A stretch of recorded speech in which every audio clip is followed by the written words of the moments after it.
evening, everybody. I'm going to go ahead and reconvene the meeting. And I'd like to welcome you to the Coeur d'Alene School District 271 meeting for December 2nd, 2019. Would everyone please rise for the Pledge of Allegiance? I pledge allegiance to the flag of the United States of America and to the republic for which it stands, one nation, under God, indivisible, with liberty and justice for all.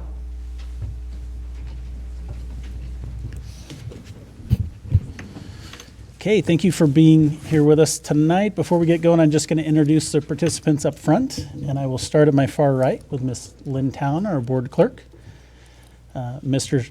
Dr. Steve Cook, our superintendent. To my immediate left is Lisa May, our vice chair, Tambra Pickford, trustee, Jen Brumley, trustee, and Rebecca Smith, trustee. My name is Casey Morser, and I'm the board chair. Public comment on district-related items is scheduled near the start of tonight's meeting. Please sign in on the sheet provided at the entrance door. Because of the diversity of issues, members of the board will not respond to public comment made during tonight's meeting. Instead, issues may be recorded and referred to the proper staff person for follow-up. Comments may also be submitted to the board in writing through the clerk.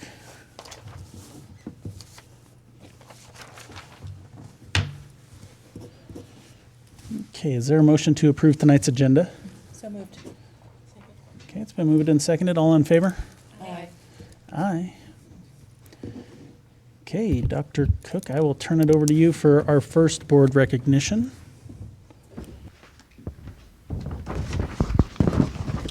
Thank you, Mr. Morshro. All right, what's the largest sporting event in Coeur d'Alene School District?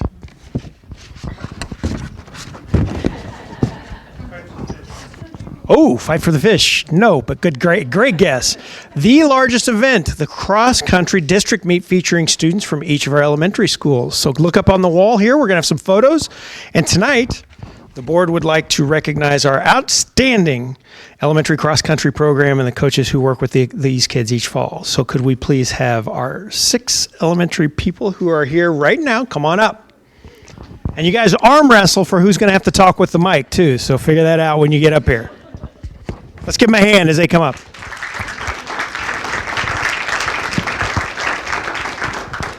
Okay, when I call your name, please give a little wave and shout out so they know who you are.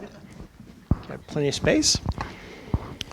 All right, we have 6 of our elementary PE teachers here tonight. Trina Burt from Ramsey, Karen Johnson from Hayden Meadows, Marla Nixon from Bora, Lisa Blatstein Manning. Is that right?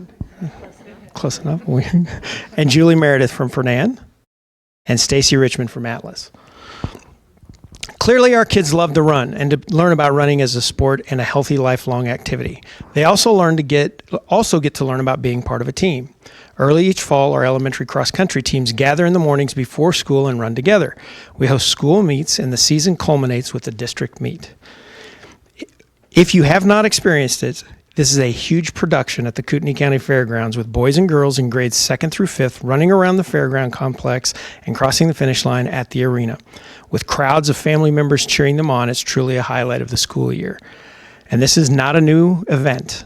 The cross-country program turned 30 years old this year. Chris and Vern Newby started in 1989. Well, we're going there, trust me. In the 90s, we had Clark Campbell, Karen Johnson, Marla Nixon, Joanne Harvey as coaches, and Clark, Karen, and Marla are still coaching today. That needs a round of applause, everybody. I can't do anything for 30 years besides wine. That's crazy. Actually, that was WHINE, so I thought I better clarify that. Trina arrived at Ramsey in 1996 and started the cross-country program there that fall. She became the race director for the district meet in 1998.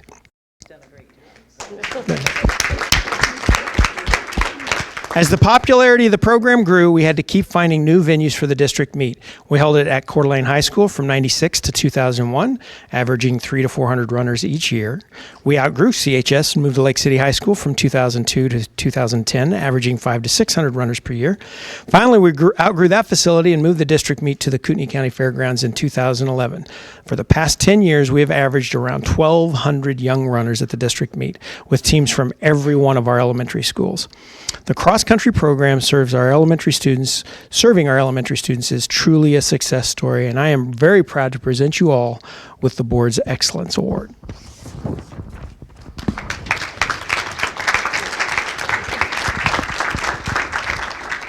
All right, from the Board of Trustees, we applaud the elementary cross-country program from Coeur d'Alene Public Schools, which has served thousands of young runners over 3 decades. Our sincere thanks for helping students learn about fitness, technique, sportsmanship, endurance, and self-confidence. Keep on running. We'll have to get more than just one, but you guys can share it for now. So who's talking? Who's talking? Oh, am I talking? You're talking. No, that's the way I like it. That was all for you to talk about. No, I just want to thank the administration for being so supportive and with money, SRO officers and things like that. And it was kind of cool when I came in here and saw Carter Gordon. He was one of the first runners at Ramsey, and he was out playing on the playground after school, and was like, Carter, why are you playing? Won't you come and run? He goes, oh, I can run? I said, yeah, come on, run. And now he's, I'm sure, looking at scholarships to college. So that is a product of our what we do, and we're just so thankful.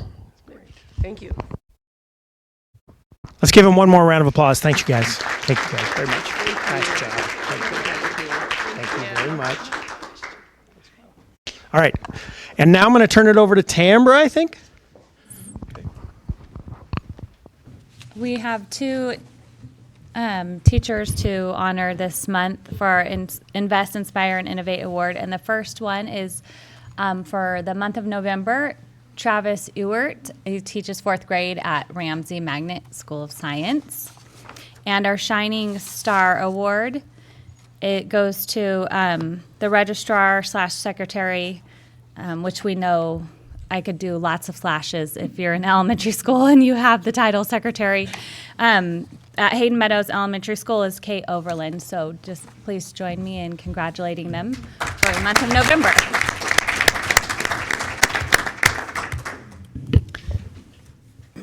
Okay, thank you.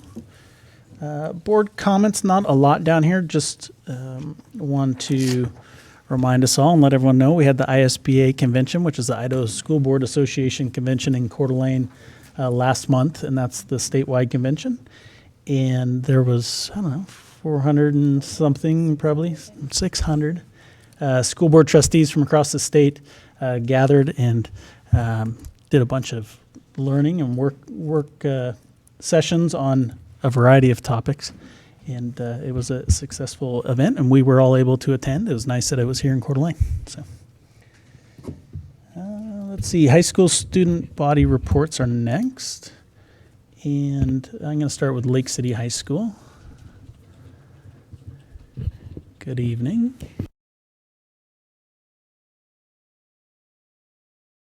Just make sure your mic's on over there, please.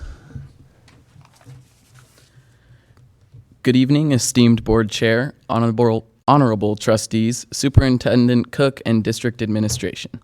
My name is Sam Putrin, and I am the ASB vice president at Lake City High School. Also with me tonight are ASB president Jacob Baker, ASB treasurer Carter Gordon, and ASB secretary Emily Damshin. Our focus during the holiday season has been on community service, and we have been busy at Lake City. Our Coats for Kids drive last month, and our Coats for Kids drive was last month, and we collected hundreds of coats and winter items for our community. In addition, our FCCLA program ran our annual holiday food drive before Thanksgiving and collected hundreds of pounds of food for our food banks. We also partnered with the Union Gospel Mission again this year to provide Christmas gifts for the women and children sheltered there. We're also collecting gifts for Toys for Tots during the month of December. In activities news, winter sports are beginning, with our wrestling and women's basketball teams starting this week, and our Stuco is finalizing preparations for Fight for the Fish next month.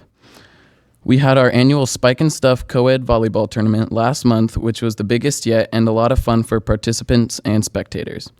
Our orchestra, bands, and choirs are getting ready for their winter concerts, and our drama students are headed to state this weekend, so we wish them luck. Thank you so much for the opportunity to come speak with you this evening, and we'll see you again next month after break.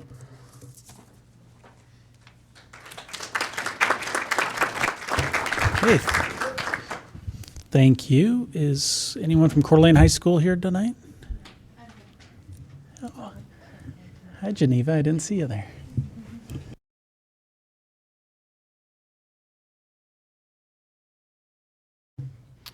Superintendent Cook, Chairman Morrisroe, and other esteemed members of the board, thank you for having me here today. My name is Geneva Bankson, and I am the ASB Treasurer at Coeur d'Alene High School. Unfortunately, the rest of our ASB has the flu right now, so it's just me with you here today. November just seemed to fly by at CHS. The remainder of our fall sports wrapped up last weekend when our football team traveled down to the Kibbe Dome in Moscow for the state championship game. After a hard-fought game and 2 overtimes, our Vikings unfortunately fell to Rigby by 1 point, with the final score being 56-57. Our girls and boys basketball teams are getting into the full swing of their seasons. Both teams faced off against Lakeland this last Saturday in their opening games. Our boys play again tomorrow night at Ferris, and our girls are home Wednesday against Lewis and Clark. In addition, our competitive drama team just took home a district championship trophy for the 10th year in a row and are heading off to their state competition in Twin Falls this coming weekend. Both our DECA and Business Professionals of America programs have their regional competitions next week, and we are very hopeful for success from both teams. Our student council has been very busy with preparations and fundraising for Fight for the Fish, which is now only about a month away. We are also planning our 3rd annual Holiday Spirit Week as well as our upcoming Winter Sports Assembly. CHS's annual blood drive is coming up this Thursday and Friday. This event is open to the public, and we would like to invite everyone here to donate.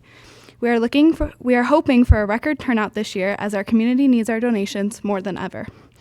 Lastly, our school will be participating in another Sources of Strength Day tomorrow. Our students will show their support by wearing gray for generosity. Thank you so much for giving me the opportunity to speak to you tonight, and I will see you next month.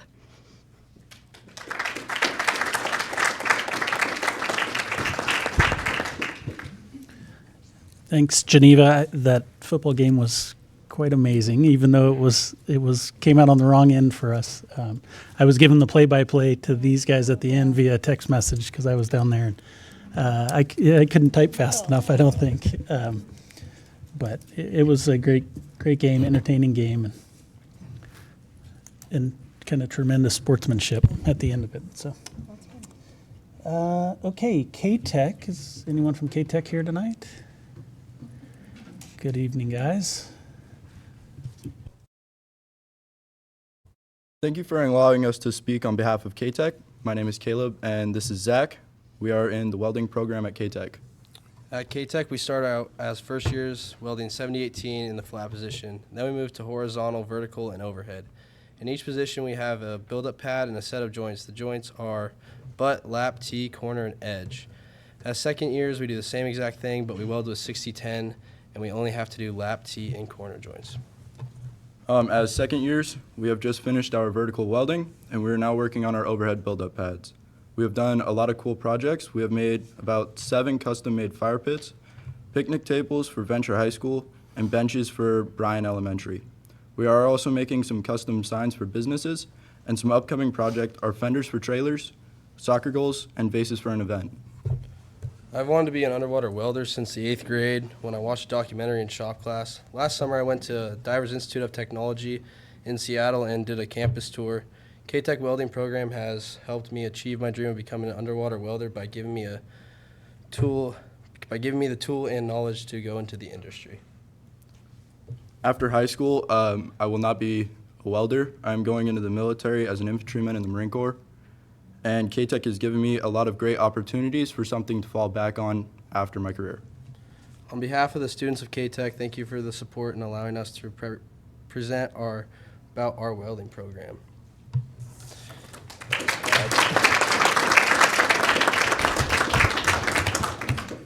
Okay, thank you, gentlemen. All right, Kim, are you ready with the CEA report?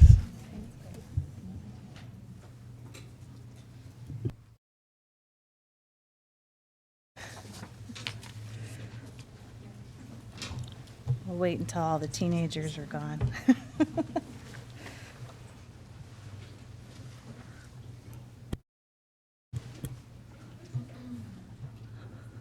I think that's on. Is it on? Okay. Good evening, Board Chair Morris Rowe, board members, Superintendent Cook, Miss Town, district employees, and the public. Thank you for allowing me to be here and to present to you this evening. As our year progresses, I've been working on an issue that was brought to my attention back in September by the 6th grade Woodland Middle School team. They attended Trail Creek with their students. When they returned, I was surprised to hear that there was some problems. The first concern that they shared with me was that they have many kiddos going on this trip with lots of medications and diabetes. They also do not have a nurse with them full-time on the trip. On top of that, they spent a lot of time preparing for the trip outside of their contract hours, including getting paperwork ready and answering parent emails and concerns. There was also a concern about being required to spend the night at Trail Creek and being away from their own families. As I listened to their concerns, I decided that I needed to allow Lakes and Canfield to also have a voice on this issue.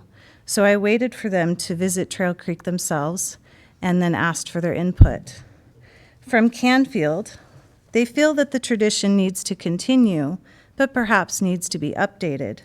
Maybe not an overnight event, but something that happens during school hours. And from Lakes, they actually sent me a large list.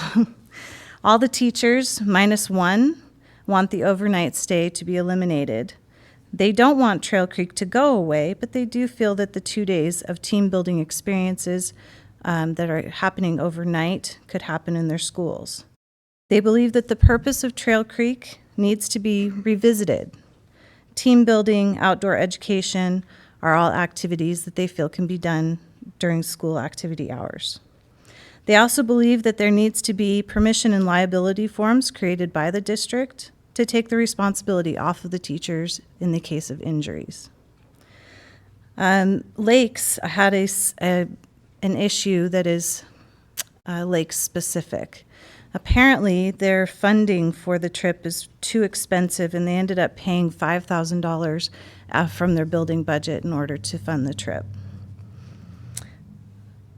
On the last note, all 6th grade middle school teachers and administrators believe that Trail Creek should still occur.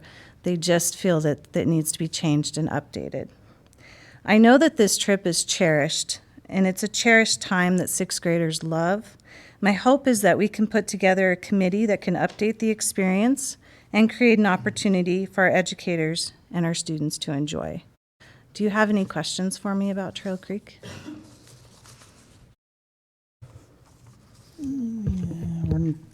Was it noticed? No. I mean, I think general questions, Ms. Town, or? As long as it's nothing that we're going to take action on at a future date. Could it be action later? Good. Yeah, I think we should hold off since it's, I mean, Which one when they first heard about these concerns? This is their first time hearing concerns? These concerns? I think it's, I think Trina said, this is in caps, right? Mm-hmm. Or it was brought up in caps? Yes. So maybe, yeah, I think that was in our report, our weekly notes maybe, or in your caps report last month. I can't remember which, but maybe we should get kind of more detail, put it on the agenda and just get some more detail. I think would be more appropriate just because it could come back to us for action. Okay. Okay. Thank That you. is all I have for you guys tonight. Thank you for allowing me to present. Okay. Thank you, Kim. Okay, no one signed up for public comment tonight, looks like. So we'll move on to our consent agenda. Is there a motion to approve consent agenda items A through G? So moved. Second. Okay, it's been moved and seconded. Any discussion on any of those? Okay, all in favor? Aye. Aye, motion carries, Ms. Town. And we are up to our finance items here, and are we going straight to Mr. Hanger? We are, yeah. I'd like to introduce Eric Herringer from Piper Jaffray. I've known Eric for 18 months, and I haven't said his name right yet, I don't think. And he is here to share with us some look into the near future about bonding capacity. And I think this is going to be a very fascinating trip. He's also got some new language, ballot language statutes that he's going to be teaching us a little bit tonight on, and just giving us some general information about some things if we wish to consider any new schools or something like that in the near future. So I'll turn it over to Eric. Okay. Thank you, Dr. Cook. Chairman, members of the board, Eric Herringer with Piper Jaffray, as I was introduced. Seems like I come up here in December and kind of do a bond and levy overview, and I think it's, sometimes I think, I'm going to freshen this thing up and change it, but I think it's the kind of information that you need to hear over and over, and so rather than peel out specific slides, it's just kind of I'll have them in there, so it kind of as a reminder of some of the things we've covered before. So some of this will cover some old ground, and some of it with some new. And I'm gonna work this thing here. Okay, so this is a slide that it provides an overview of the voted levies that are available for Idaho school districts. The reason I put this up, it's kind of at the beginning, is to remind you that when you have an election, it doesn't necessarily mean a bond. An election could mean a supplemental levy, which you recently passed last year, or I think in March. Plant levy, which is a different than a supplemental levy, in that it's used for capital items. A plant levy can be for up to 10 years. Supplemental levies for up to 2 years. A plant levy you can levy the money and then use it for major repairs, remodel, replace roofs, HVAC. You can build new schools with plant levy money. And in fact, the Coeur d'Alene School District a few decades ago would run plant levies and then use the proceeds, save up the money, and then build an elementary school. Plant levy has a lower voter threshold than the bond levy, which is one of the things that makes it attractive to larger school districts. For example, your district can run a plant levy, a pretty sizable plant levy, at a 55% approval rate compared to a bond, which always requires a 2/3 supermajority. So and then the third type of voted levy that you can have is a bond levy. And the difference with the bond levy is that what it allows you to do is borrow money and get the money up front rather than levy it and wait for it to come in over time. You actually get the authority to incur debt, sell bonds, and then pay back those bonds over time with the property tax levy that is authorized through that bond vote. So two things happen with the bond levy. One, you can borrow money. Two, levy a property tax to repay. The other two just allow you to levy the property tax, but not borrow against it. Okay?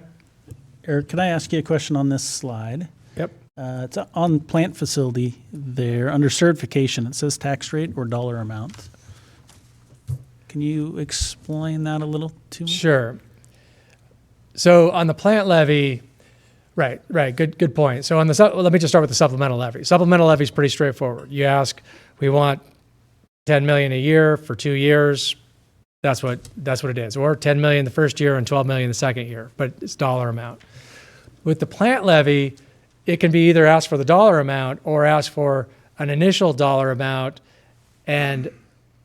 but at a rate that will not exceed, a tax rate that will not exceed, for example, $1.50 per thousand, or $150 on a $100,000 home.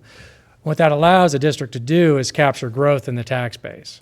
Right? So you get this initial funding of, let's say, because I have numbers in here later, $6 million. And then the $6 million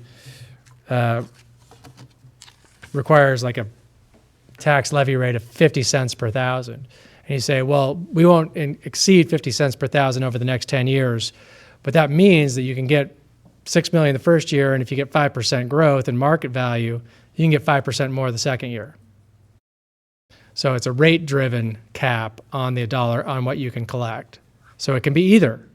The district has a choice, and we've seen districts that do both. I think the traditional way is just to ask for a dollar amount. Thank you. Yep. Okay. So here's just a history of the levy elections since 2011. And the reason I go back to 2011 is 2011 was when we started having consolidated election dates in Idaho. So the data is just very, we have a database where it's easy to pull it out. If we go back further from 2011, you'd find where the district ran the plant levies in the early 2000s and even into the late 90s when you ran 4-year cycle plant levies. But so, for example, for this last 10 years, supplemental levies in March, and then a bond levy in August of 2012, and another bond levy in March of 2017. And all of those have passed, as you can see. The passage rates have been very strong throughout that time period. So good data to have. I think there will be some discussion about, when is the right time to run an election. And we have some data on that. And one of the things that our data shows is March is a better time to run these elections. But as your data shows, August can also work. This chart looks at your historical tax rates. And so we're going back to 2001. And from left to right, the tax rates 2001 through 2006 were much higher. And that's because there was a permanent, it was a state mandated maintenance and operation levy where the school district, basically the state said, this is how much funding you get per support unit, like you do now. And the state mandated funding says, well, but you'll get this much locally through this regular property tax, which was up to 3 mils or $3 per thousand. And then the state will send the rest. Well, in 2006, they got rid of that and there was no regular M&O property tax levy. And all of that funding was replaced with an increase in the sales tax, and the state was basically responsible for funding the entire support unit funding formula. It created immediate property tax relief, as you can see, going in 2006 from $5.23 down to $1.12 in 2007. So big drop, and we saw that across the state.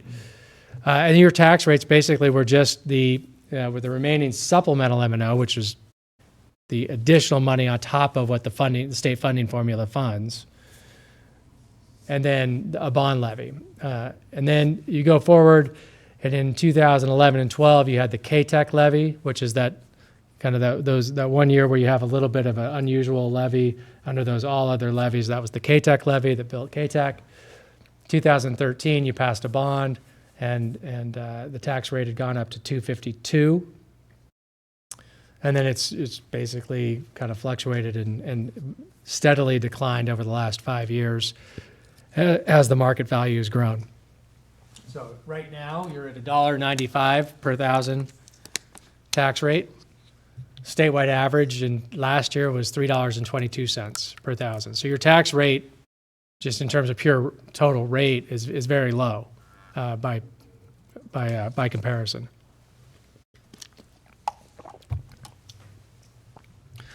One thing that I think is helpful to say, okay, why is your tax rate so low? You could say, well, is it because we're not doing right by our kids and levying enough to, provide the maintenance and operation money, the bond money, the plant money that we need to have safe, healthy schools? And so this is another way to look at that and say, well, the reason you have such a low tax rate is because you have a very large tax base. Your market value is over $12 billion now. So this looks at what is the levy dollar per student.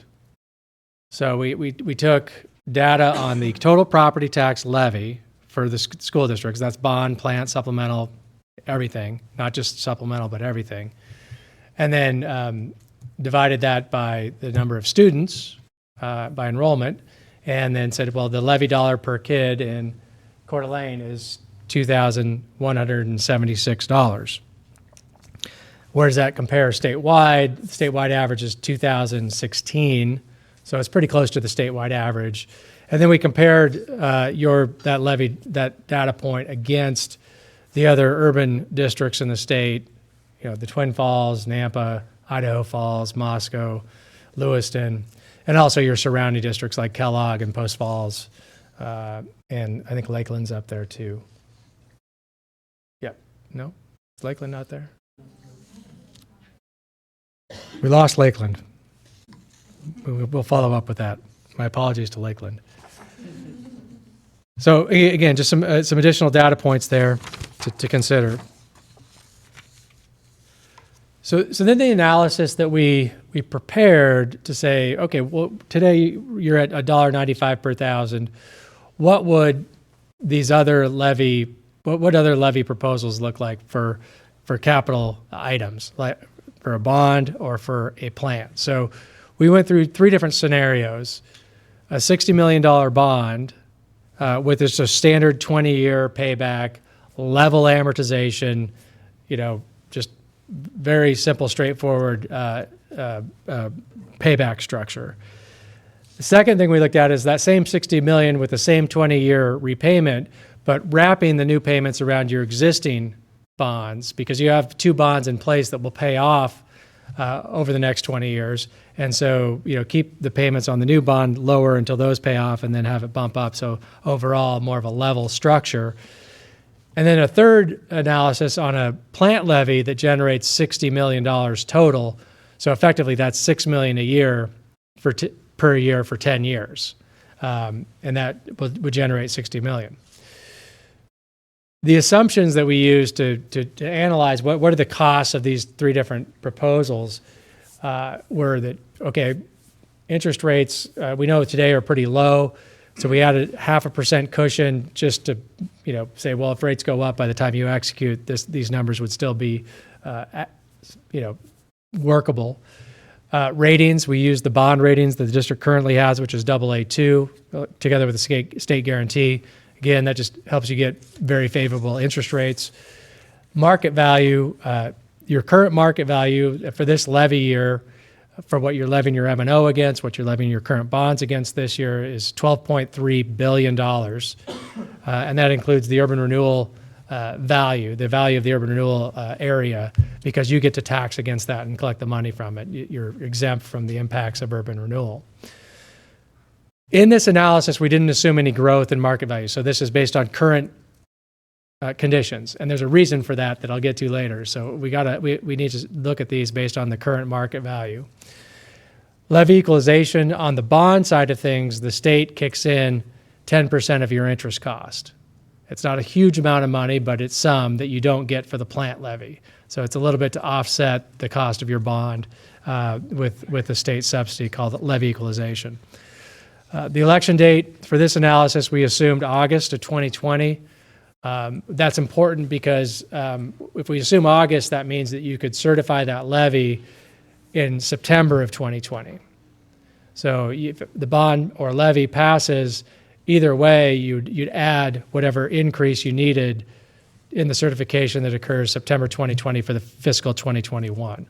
So the collection that would occur in 2021.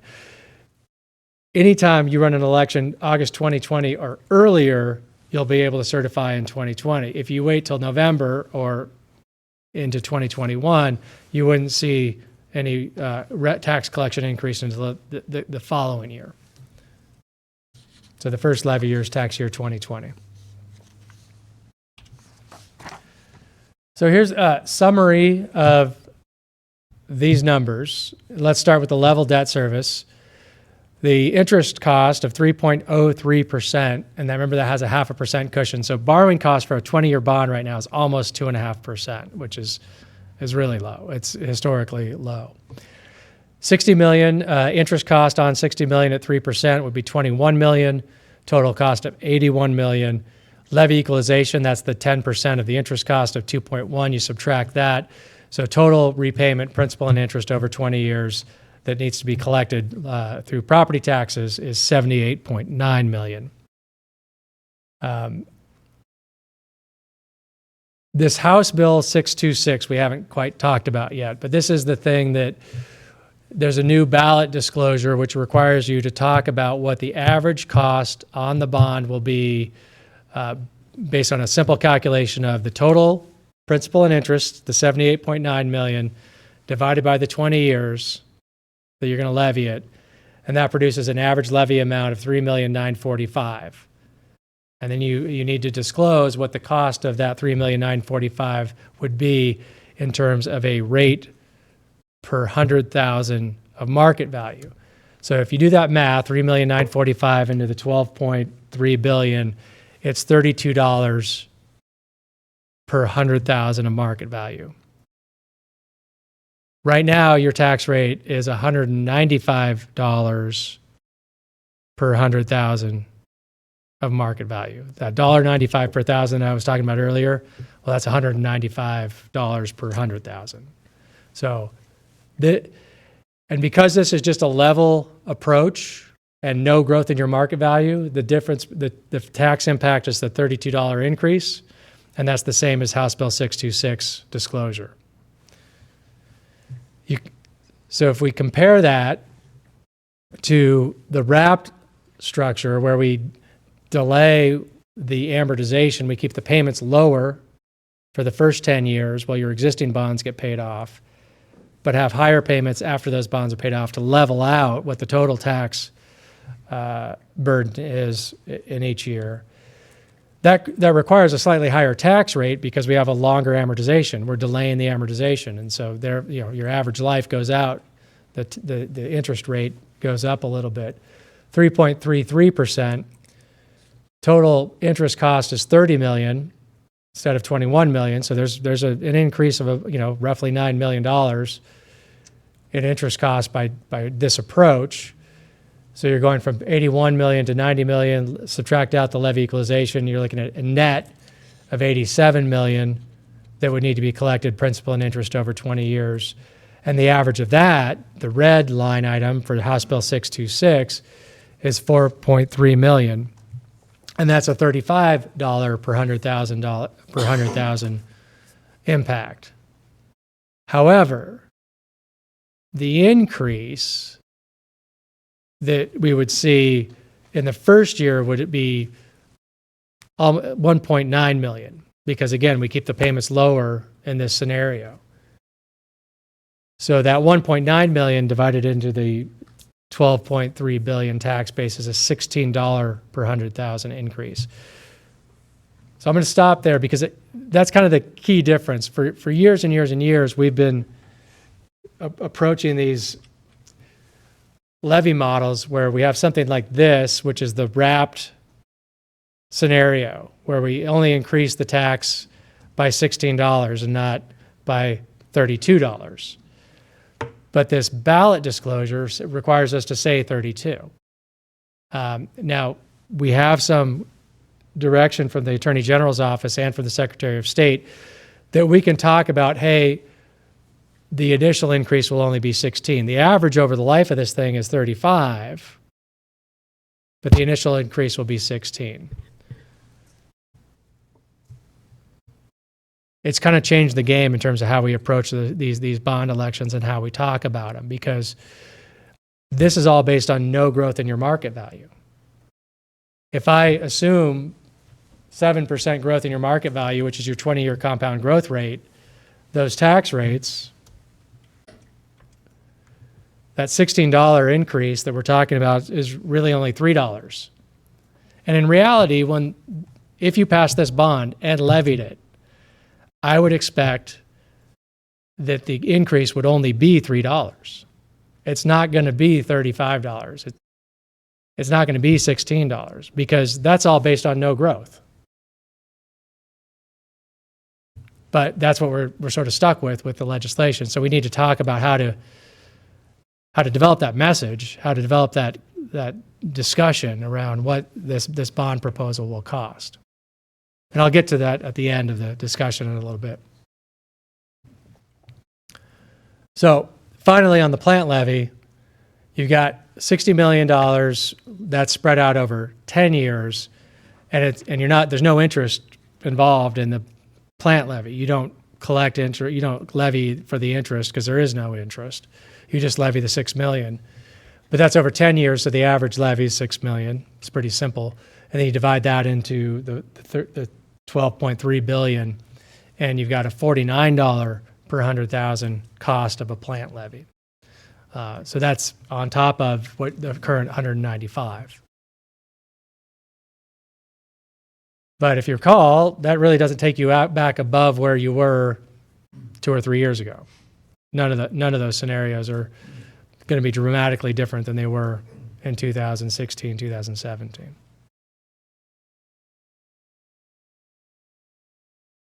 So here's what that looks like. You know, why is that first one? What's different between the first one and the second one with the bond? If you look at those first years between 2021 and 2031, those payments are higher than this second scenario, right? Because they're all the same. The red part of that bar graph is the new bond, the 2020 bond. The darker shade is your existing supplemental levy. We assume that gets renewed at 20 million every year in this model. The light blue is your existing bond. The light yellow is the other bond. And then the red is the new bond, just level payments.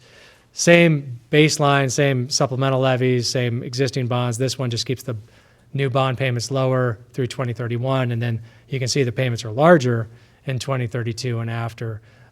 But overall, it's a pretty level total tax amount of it's around 27 million.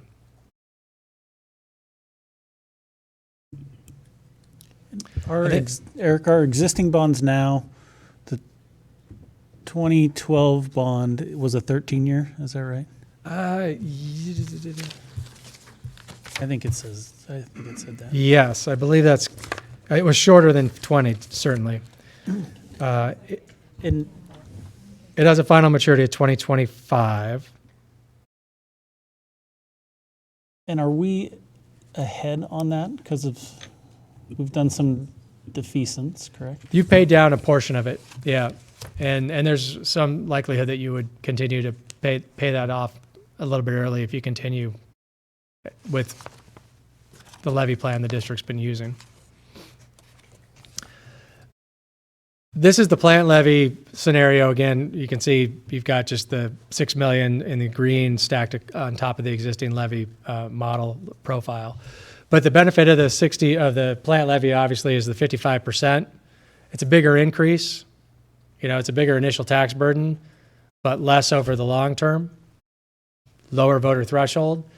But you have to wait for the 6 million, you know, each year. And there are some ways to levy.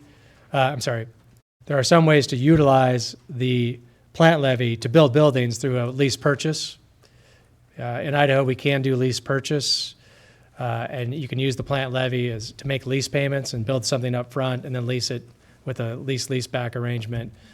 There is interest cost then, so then that 6 million does have to pay some level of interest cost. It's a little more expensive way to finance because you can't use the school bond guarantee. But that being said, it's a 10-year financing, not a 20-year financing. So it can still be a pretty economical way to finance a school building in a district like Coeur d'Alene.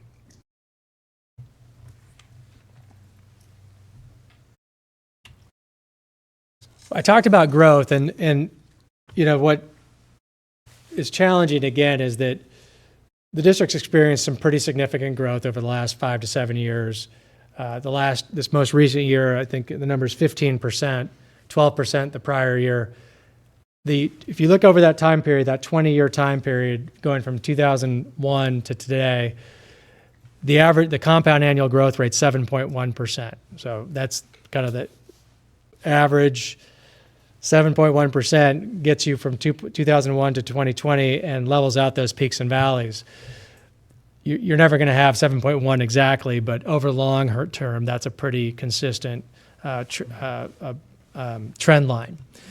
So when I look at those ballot disclosures and say, well, the cost per 100,000 is $32, in reality, you're going to see some growth, and that cost per 100,000 is going to look more like $28 or $20, then that, again, that's the challenge.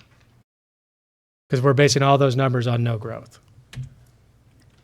So under the previous law, I guess it'd be, the disclosures were based off estimates? They weren't Of disclosed. growth? They were just, the previous law said the bond amount, the estimated interest cost, and the repayment term. No cost And per no thousand? discussion about the cost per 100,000. Okay. Right. That was more what was coming from the district. Yep.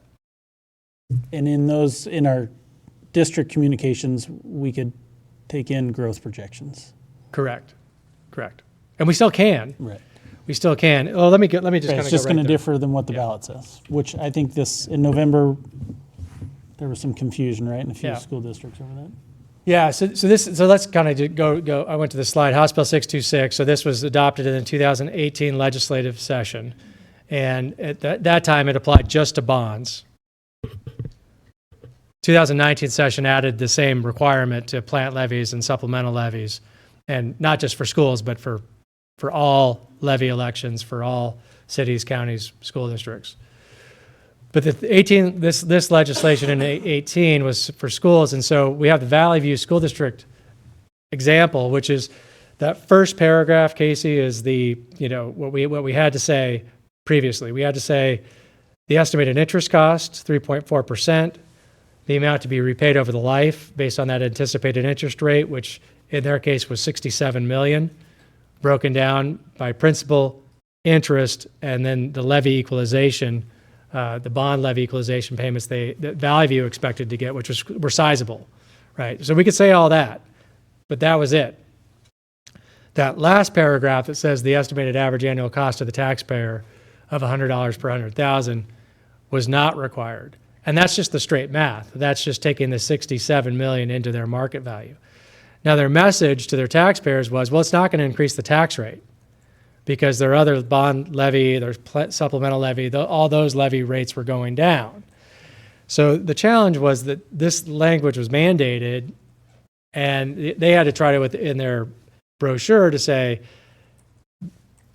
this is what the ballot disclosure says, but really, we're levying $498 per 100,000 for all of our levies this year, and next year, it's not going to change. It's still going to be $498 per 100,000. It's not going to increase immediately $100 per 100,000. The problem became the communication, because the ballot language said this, and the district was saying no increase. And then that's an easy thing for someone to say, hey, who's lying here, right? The county's saying this, the county's in charge of the ballot language, but in reality, the school district's in charge of the ballot language. They're the ones that deliver it. It's just, it creates that, and that happened in Lakeland. I think you probably all saw in Lakeland that they had a similar issue with this ballot disclosure. So now, this House Bill 626, we've gotten clarification from the Secretary of State's office and the Attorney General that we can add additional language to talk about more of what the net reality will be. So the red language is new. I got rid of the first paragraph and just focused on the second, which is the cost per 100,000 is $100 per 100,000 based on current conditions, which include the market value, that will be old by the time we levy. And then this new language, this new paragraph that says, well, the district has other bonds for which a tax decrease would occur upon the retirement of such bonds, which may not occur if the proposed bonds are issued. The district has other tax levies which are expected to either expire or decline, and as a result, these and other projected future conditions, no change is expected in the district's current tax of $498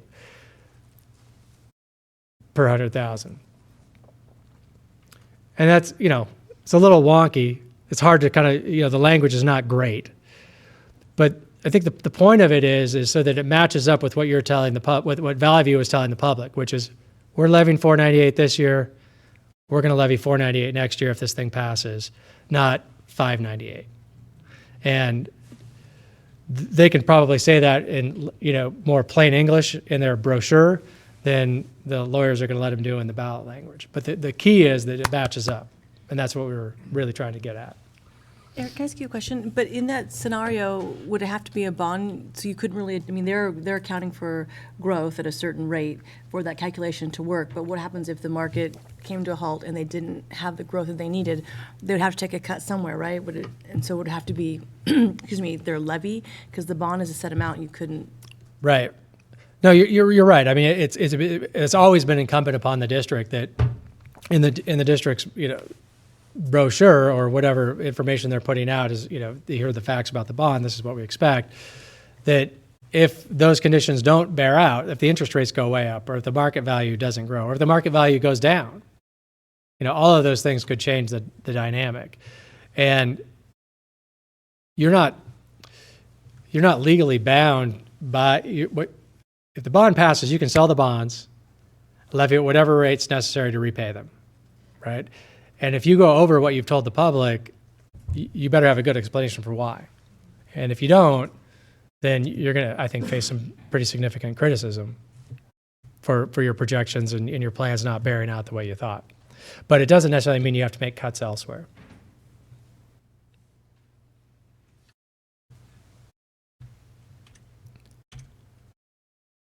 I'm going to go back to the discussion around what, your existing bonds and whether there's the potential to refinance those bonds and save some money. So you have two bonds outstanding, 2012B bonds, which are 12.8 million outstanding, with an optional redemption date of September 15, 2022. So that's the date you could actually pay those bonds off early. The bondholders who own those bonds, they have protection that you won't call them away early, pay that loan off early. But beginning in 2022, you can, and it's okay. It's in the contract you have with the bondholders. And that redemption date's key because you can refinance now and lock in interest rates today, put the money into an escrow account to make the payments on those bonds, and then use that money to redeem the bonds, call the bonds in 2022.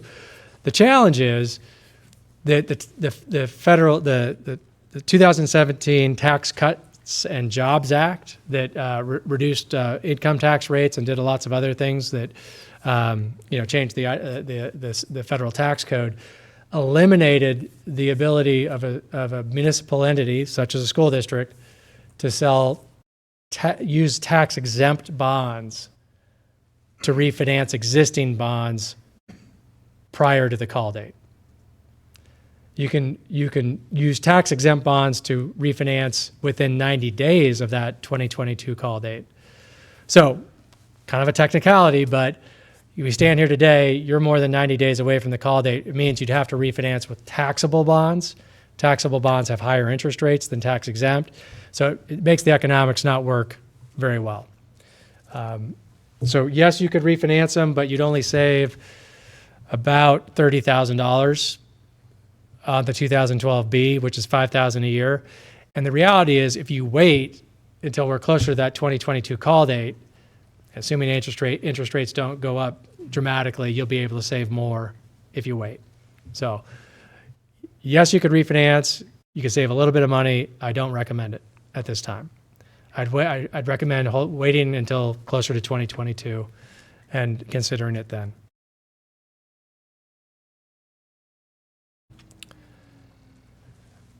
So here's some election history as you think about whether to run a bond or a plan or what those things might look like. So this is the election history for bonds going back to 2011, and what we're graphing with the vertical bars are what percentage of the bonds passed that year. So in 2011, 17% of the bonds passed, and then the red line chart is the number of issues that were run. So in 2011, there were only 6 issues. The trend that we were seeing in this data was that odd-numbered years were good for school districts passing bonds. You saw that in 2013, 2015, 2017, and those even-numbered years, 14, 16, and 18, weren't very great. And remember, we had consolidated elections that occurred. So all of the elections in 2011 We got 4 election dates for schools. Prior to 2011, it could be any date you wanted except Sunday. It could be a Friday in December when the school, when there's Christmas programs going on in the elementary schools, and you could choose the polling places. So you choose an elementary school. So the challenge now is that those mandated 4 election dates, in the even numbered years, you run up against primary elections, right? So there's in the presidential elections in November, you got primary elections in May. The election calendar just gets a lot more crowded, and it's particularly in the even numbered years. And so we think that's part of what's going on with that trend. We thought 2019 would be a good year for bonds. There were 20 bond elections run, which is the most we've seen during this time period in any year, but only 20% passed. So it was pretty dismal, and we think some of that has to do with the confusion around that House Bill 626 language, and it was part of the reason for, okay, now we've got some data that says this thing is a real impediment, and that's what sort of drove the School Boards Association, Karen Echeverria, and the finance professionals, bond counsel, and our firm and others to go to the Secretary of State's office and the Attorney General and get that clarification that maybe we can say a little bit more about what's really going to happen.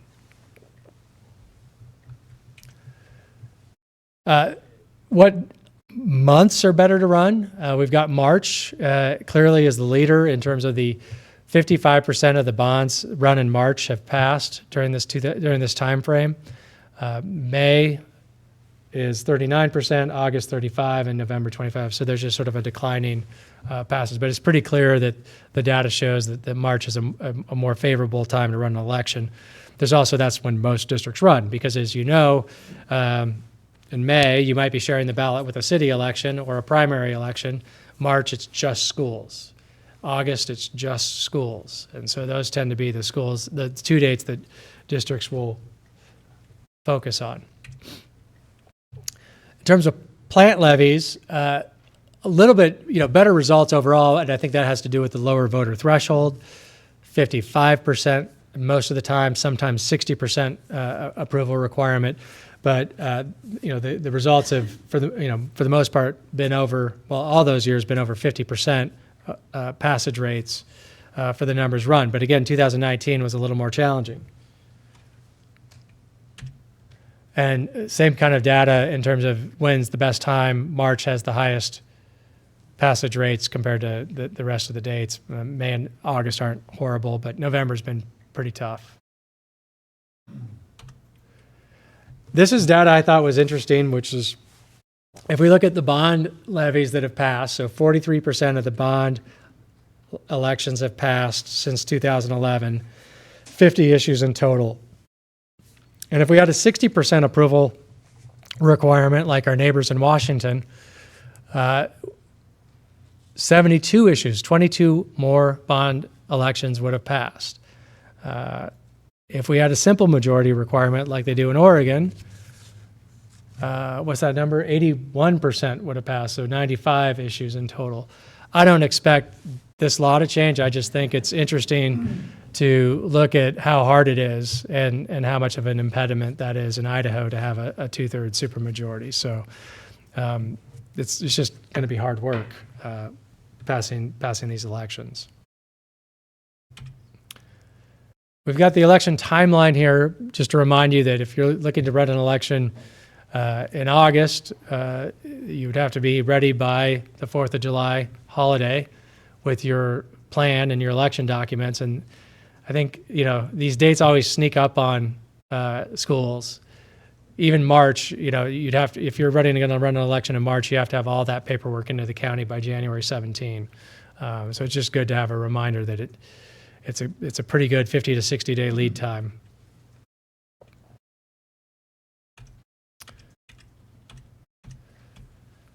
So that's the end of the presentation. There's a lot of information and data there, and I'm happy to revisit any of those slides and talk it through.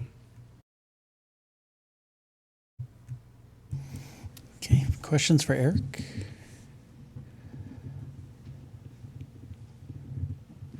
I think I'll just say, part of getting this information, I think next month we're going to see our reports from Amoresco start to come in, which is the deferred maintenance that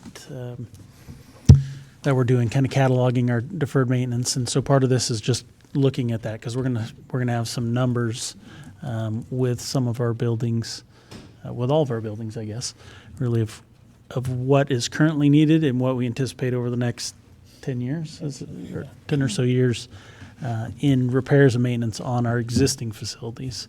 That won't be any new facilities. And so that's part of the timing of this, is just to know this information. Like Eric said, he comes pretty much annually to us around this time and presents information similar to this. I had a question that might be for Dr. Cook. Was 60 million just kind of like a throw a dart at the board and guess, start there, or was it kind of a thought, like, if we were really going to get serious about addressing some of our needs, that this is a number that might be a hypothetical? I think it's a little bit of a dart throw, but if you wrapped the possibilities around what we've kind of seen through flows analytics data, that there's arguably a need for, in the next 2 to 3 years, built out, ready to go, a middle school, another additional elementary school, and then start chipping away at some of this deferred maintenance along with some security upgrades that are necessary now. That's where that $60 million need came from.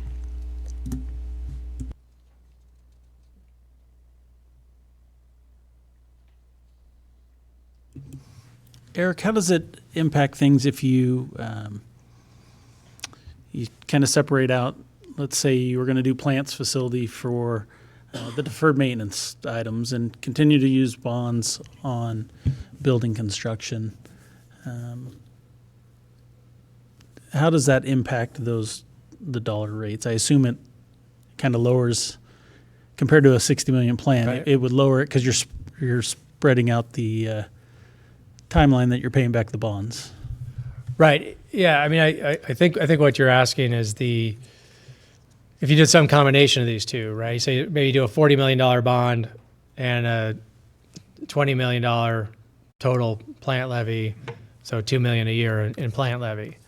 At the end of the day, it's going to be somewhere in between, right? The two impacts. I've always, when I look around the districts I work with in Idaho, that if I was, if I could just wave my magic wand and say, well, I want a supplemental levy for the educational programs, and whether that's music, band, whatever, that's what the supplemental levies money's for, and I have that for that purpose.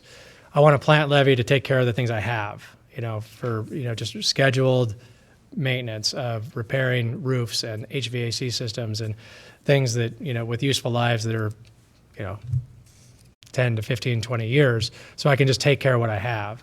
That's that's what I think of the plant levy as. And then the bond levy is for the new construction that, whether it's a, addition to an existing facility for enrollment growth, a brand new facility, or, a replacement of a facility that's no longer, safe. So, I know it's not a perfect world, but the districts that have all three levies, I think, have that sort of three-legged stool to protect against, whatever may come. I know our other bond counsel isn't here that helps us with our ballot language, but if we were to go a route like that, it would have to be a two-pronged question for your bond first, and then it would have to have that disclosure, and then your SPFL would be a separate question, correct? Right. You'd have two separate, yeah, and they, two separate questions, and If they were in at the same time. If they ran at the same time, Right. yeah. and that I don't have a slide on it, but we have collected the data, because one of the follow-up questions is what's it look like when a district runs a bond and a plant, or a bond and a supplemental at the same time? And it actually we haven't seen a dramatic decrease in the passage rates. And, usually the support's there, and that support is for the school's proposal, and most cases both pass. We rarely see one pass and the other one not. Now they might both not pass, but it's not a situation where this, you're gonna create a choice, like it's a split. Like you're gonna confuse voters by saying, well, I'm gonna vote for this and no for this because it's a choice. I think our 2017 bond, we ran at the same time as our M&O. Do you have any data on voter fatigue? Like, we know we're going to have to go for an M&O again in 2021. Going year after year, do you see like a drop-off in success rates if a district goes too frequently to the community? We haven't looked at that, and Might be an intuitive answer, I guess. yeah. Could you talk just a little bit more about, you had mentioned the plant levy and just leasing from each other, and then the interest rates are a lot higher, but could you just talk a little bit more about that so I can understand it? Yeah, so that's kind of this concept around the plant levy. And so College of Western Idaho recently did this lease purchase structure. The city of Chubbuck recently did a lease purchase structure. So the reason we can do it is because there's an Idaho Supreme Court that says if you do this properly, then you can do, it's basically a financing lease. The key is that it's subject to annual appropriation. So every year the board sits down and says we're going to appropriate money in the budget to make this lease payment, but you can choose not to. You can choose legally with no recourse to not appropriate the money and not renew the lease. Now, you won't get the use of the facility if you don't renew it, but legally that's how it works. So the difference is because you can't get the school bond guarantee, you can't get that AA1 credit enhanced bond rating, but the district's a AA2 rated school district on its own, and those lease purchase financings are rated usually one notch lower. So you'd still be a AA rated lease purchase. So I might have oversold the idea that the interest rate's dramatically higher, because it's not going to be that much higher for your district, just because of how large the tax base is, and particularly if you have a plant levy there to repay it. That 3% interest cost on the bond, that's a 20-year interest rate. If you do a 10-year repayment term under a current market environment, it's going to be under 2% on a lease purchase. So it's not going to be a dramatically higher interest cost. Does that make sense? Okay.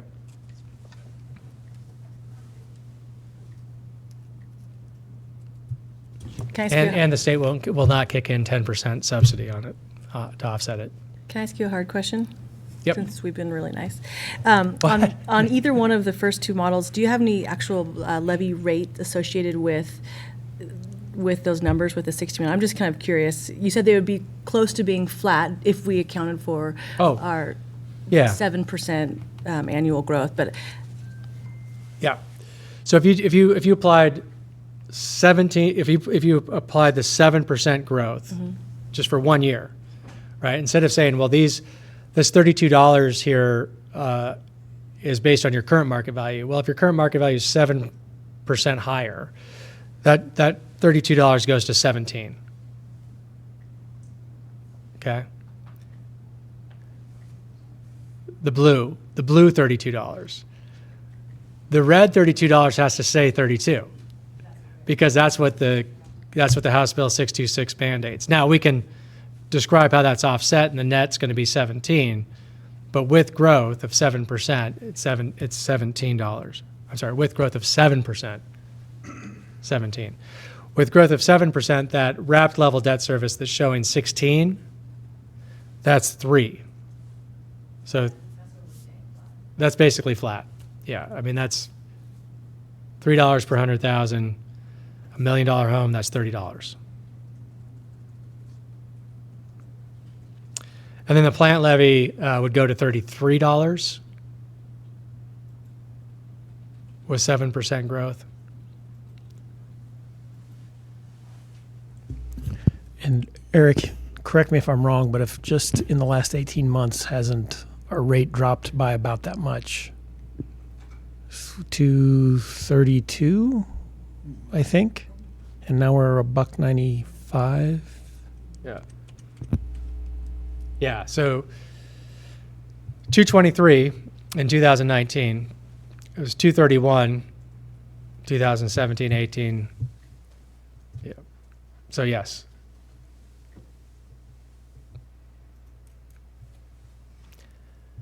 This is probably the important point for me to remind you that the number of 100,000s that people are getting taxed against is going up. Right.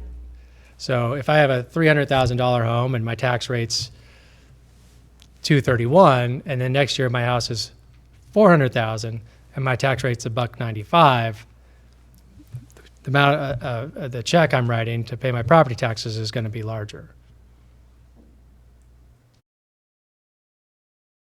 But not 100, not the full percent, not the full percentage increase in the home in the value of my home.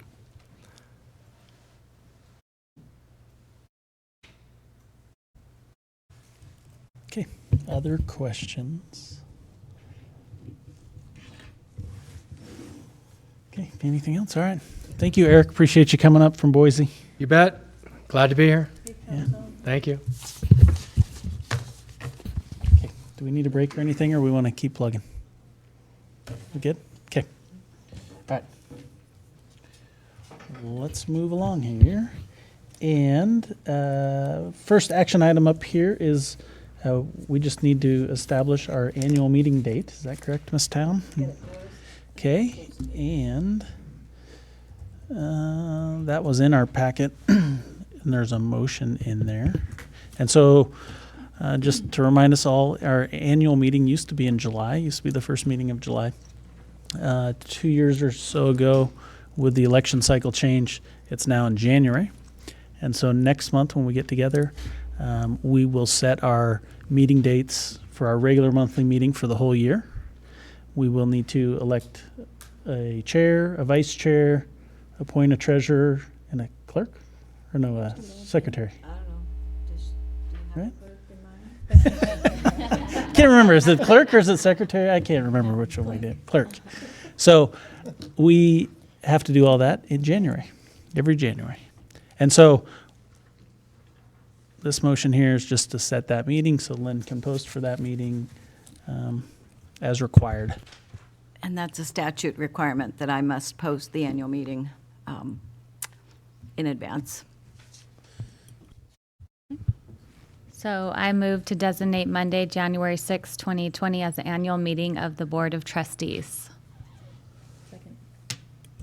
Okay, it's been moved and seconded. Any discussion on that? I assume that'll be here in this building at 5 o'clock as like always. Okay, so it's been moved and seconded. All in favor? Aye. Aye. Motion carries. All right. Let's see, policy. These we all saw last month.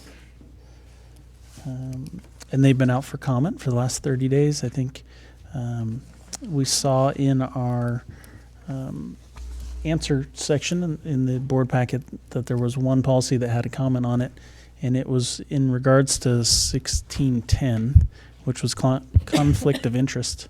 And I think it was one we all asked in our heads or asked out loud or asked Lynn about as well, because it removed a portion on bribery.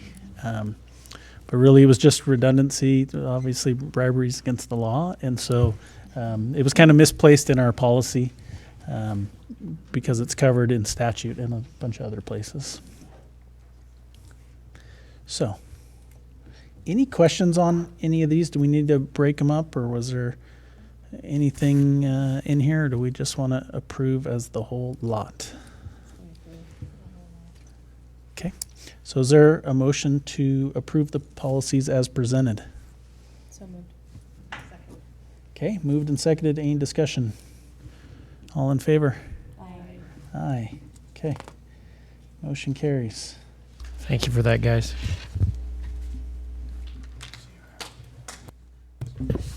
Okay, Dr. Cook, I'll turn it over to you.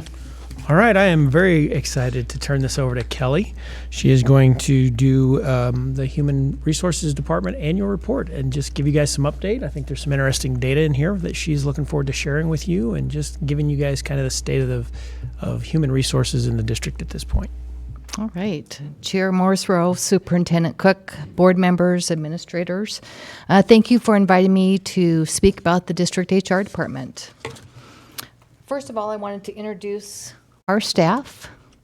And I've just kind of listed our major functions. Of course, we do a lot of other things, and I don't need to read those to you, but those are the main things that I work with.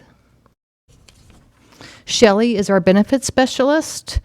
She's, this last fall, she was responsible for a big change in our benefits. We went to a portal called HR Connection. So all of our employees had to go on and electronically enroll in their benefits.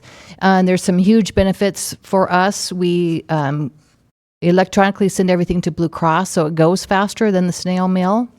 Employees at home, if they have a question about their insurance, they can pull it up and check and look at their benefits. And before they had to call us, and sometimes we had to call Blue Cross because we didn't have all the information either. So it's available to them 24/7. So we were excited about that. Lisa does our recruiting and our state reporting. Most recently, Lisa has digitized all of our applications. So everything now is online. So again, people at home, at the convenience of their own home, can apply for jobs. And also our administrators who are looking through applications and deciding who to interview and scoring them can do that online as well at their convenience. We had certified and coaches last year, and now we've got everything. We've got classified, substitutes, coaches, and volunteers as well, and certified staff. Josie is our newest staff member. She started full-time with us last April. She is monitoring the volunteer process. Also this year we added district ID badges. So before we had to send new hires out to the high school, and now we can do them down at the district office. She also backs up our receptionist, Tammy. And this year we took on the Parapro assessment testing as well. So we proctor those tests for our classified staff who have to be highly qualified by taking that test. So we took that away from special ed department and put it down in HR. Next, I just wanted to share some stats on our employees. These are our classified employees. This is a majority of our classified staff. I want to point out that the FTE is based on someone working 12 months, 40 hours a week. So the FTEs made me look a little funny because a lot of our people, of course, only work 190 or 170 days, and typically more like 6 hours a day. Also, the cost column, I just want to make sure you understand, is not our budget. That is not actuals. That is if every employee was hired every day of their assignment for the year.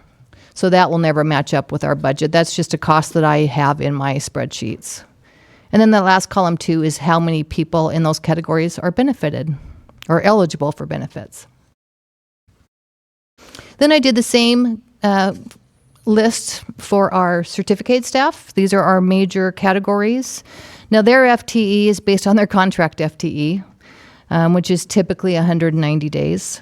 And again, that estimated cost there is not budgeted amount. That is if we hired everyone from the first day and they worked every day until the end of their contract. A big part of our compensation package is our benefits. Through negotiations with the board and the CEA, and the guidance and expertise of our benefit brokers, the Murray Group, the district has been able to continue to offer a very competitive benefit package. This year, like I already stated, we added the online HR Connections insurance portal for electronic enrollment. And also we added a telemedicine benefit called MD Live. Again, it's a 24/7 virtual office visit our employees can use. So if they're out of town or if it's a weekend and their child has maybe, they think strep throat or some illness that they can look at over FaceTime and a doctor can prescribe medication. That's a huge savings for our plan versus someone going to the emergency room, which is a very expensive cost. And that's zero cost to our employees.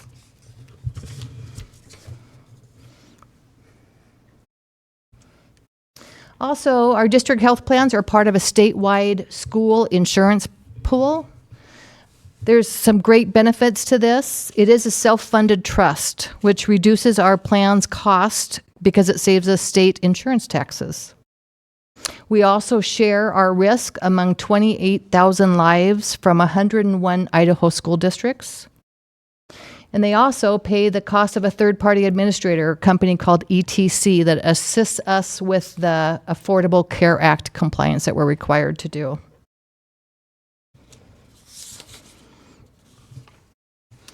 In 1920, we had a renewal of 6.4% in the statewide schools pool. Our past 5 years of premium increase average 4.2%. The national trend is 6 to 10%. So we felt good about that. Just to kind of look at the two health plans that we have a driver plan that's a $400 deductible and an 80-20% coinsurance. The district contributes 68% of the family premium of the driver plan. And this year that is up to $938.40 a month. Our second plan is a buy-up health plan, and it is a $0 deductible with a $20 copay. I do want to point out that the employees do pay the difference between the premiums. So even if they're a single employee and it is less than the district contribution of $938.40, they're still going to pay the difference between the driver plan and the buy-up plan, which this year is $82.75. Is that new, That makes Kelly, sense? or has it always been that way? Yep, for quite a while. Always, I don't know about that, but for quite a while. And is it the same pool of physicians between the two plans, or are they completely separate plans, just different? Like, is it one's a more managed healthcare plan? Or? No, they're just, really the biggest difference is the deductible. We have a no deductible and then a $400. Yes. And then what are the out-of-pocket maxes on those, do you know? $2,500 on both of them. So really, worst case scenario on either one is the same. It's $2,500, but how you get there is different depending on which plan you take. Is that family or individual? That is individual. At $3,500 for family. Yeah. It is great benefits, and luckily with the board's support and CEA, we've been able to maintain those. And our salary has suffered a little bit because of that, because we do put a lot of money into benefits, but that is a high priority among our employees as well. Group benefits. We do also offer dental, vision, and life insurance at a shared cost with the employee and the district. There are additional voluntary benefits, and the employee picks up 100%, and they can choose between those as options. Now I wanted to share with you our substitute program. We have approximately 134 substitutes on our list. But I do want to make sure to point out that they're not available every day. Sub because they want a flexible schedule, so they're not available every day. And we also have people getting off the list just as soon as we're getting people on the list. So it's kind of definitely a evolving number. So far this fall, we have hired 60 new substitutes to our list. I am doing interviews every other week, so about every other week we're getting in 10 or 12 new subs to interview. We did a survey last spring and we got 72 responses. 97.1% of those responses said the district's experience is a positive one. They rated high the three areas I've listed here: professional development on classroom management, professional development on instructional techniques, and having priority in the hiring process. So those were of high interest to them. There was a median response when asked if the daily wage was competitive. In a national survey from the Utah State University Substitute Teacher Institute, they found that subs wanted good classroom management, friendliness of staff, and a good working environment. So, with a national shortage of substitute teachers, we continually brainstorm and research how we can attract and retain subs. Currently, we are paying an incentive pay, so we give them a $100 stipend if they work 16 or more days in a payroll period. Last month we paid 20 subs, and the month before that we paid 28 in October. We want to provide that relevant professional development. On October 4th, we had a substitute workshop. Azure Wilson talked about technology in the classroom, and Curtis Bennett talked about classroom management de-escalation. And also, we hope to provide that positive work environment. What we're talking about continue to definitely increase that daily rate. We're paying $80 right now. Post Falls matches us. Lakeland is at 87, and Spokane's a big 132. So we definitely want to try to keep increasing that every year if we can. We want to look at more incentives for subs or who are doing the right thing. Maybe talking about increasing the stipend if they work 16 days and they never cancel. That would help in those circumstances where we get last minute cancels, and maybe it's to take another job. Obviously, if someone's ill, they're still going to have to cancel, but we're talking about doing that.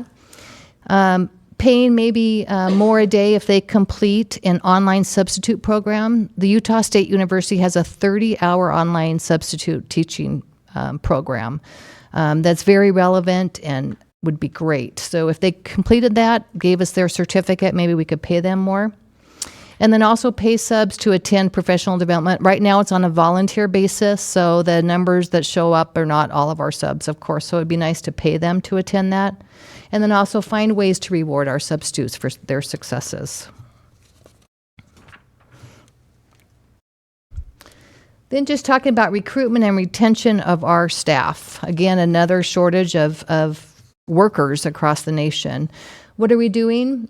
We have been attending a lot more job fairs in the last couple years, sharing our story, our compensation package, our retirement, our environment, our community. The services we have here are amazing, our SROs, a lot of really great stories that we can share about our community. We want to hire early. We started doing that a couple years ago. Everyone's hiring early. So if we waited until July, a lot of the people that maybe would be a really good fit for our district would be hired somewhere else. So the earlier, the better. Student teachers, research shows that most student teachers remain in the district that they did their internship. So the more student teachers we can get here, hopefully we can retain some of those. Our mentoring program is huge. When we go to job fairs, teachers are always asking, what do you do for me as a brand new teacher? So when we can share that we have a program for your first 2 years where you're going to have a mentor, they're excited about that. So that's very important for us. Continue to reward staff for successes. Continue to look at salaries. HR belongs to one survey with the minimum survey group, where we look at regional surveys in certain positions that we have, and then we also the state. When we turn in all of our state reporting, we get reports what crossing guards make in Idaho, all those school positions. So we're always looking at our salaries and comparing them. Not that we can always do a lot about that, but I think it's good for us to keep on top of that. And then, like I've said 3 or 4 times, maintain and celebrate our competitive insurance and retirement benefit package. And then what are we looking ahead for recruitment? Still looking at maybe offering some incentives for certified staff to let us know when they're going to retire or resign earlier. So again, so we could get a jump on that. Provide relevant for professional development for all staff. Thanks to our taxpayers, we got extra money this year for professional development, and our classified staff are really wanting some professional development as well. Increase ways to reward our staff for their successes. Continue to increase pay as we can. And then I know we've been talking about some childcare options. That would be a great and very unique recruiting tool. If we could actually maybe also reduce their childcare costs, that would in net result would be a salary raise for them. And also it would meet a huge need in our community. So those are things that we're discussing for recruitment and retention. Any questions? A lot of information in there. You summed up a lot of work in a couple of slides. So, questions for Kelly? I had a couple questions about hard to recruit positions at high school level. I know we've struggled with high school math and science in the past. Is there a plan maybe going forward offering some sort of compensation package to get young teachers trained in these fields? Or well, that's not really, we're always looking at ways to recruit people. We don't really have a budget to pay signing bonuses. I know some districts are doing that. There's a shortage in a lot of areas anymore. It's not really just math, science, and special ed. Those are definitely unique. Math is definitely unique. Science is unique. But we're finding shortages in a lot of areas. And again, we filled all of our math positions this year, and we filled all of our special ed positions. So And we filled our science positions as well. So we're lucky. And I think we're lucky because our community is well liked, and if we can get out there and spread the word, and our benefits are amazing. Yeah. Which, you mentioned recruiting or trying to recruit student teachers. Which universities do we work with to try to get student teachers into our schools? Locally, I know University of Idaho, I'm guessing. Right, we're working with the University of Idaho. There's Lewis and Clark that has a teaching program as well, and Whitworth has a teaching program, Eastern. Perfect.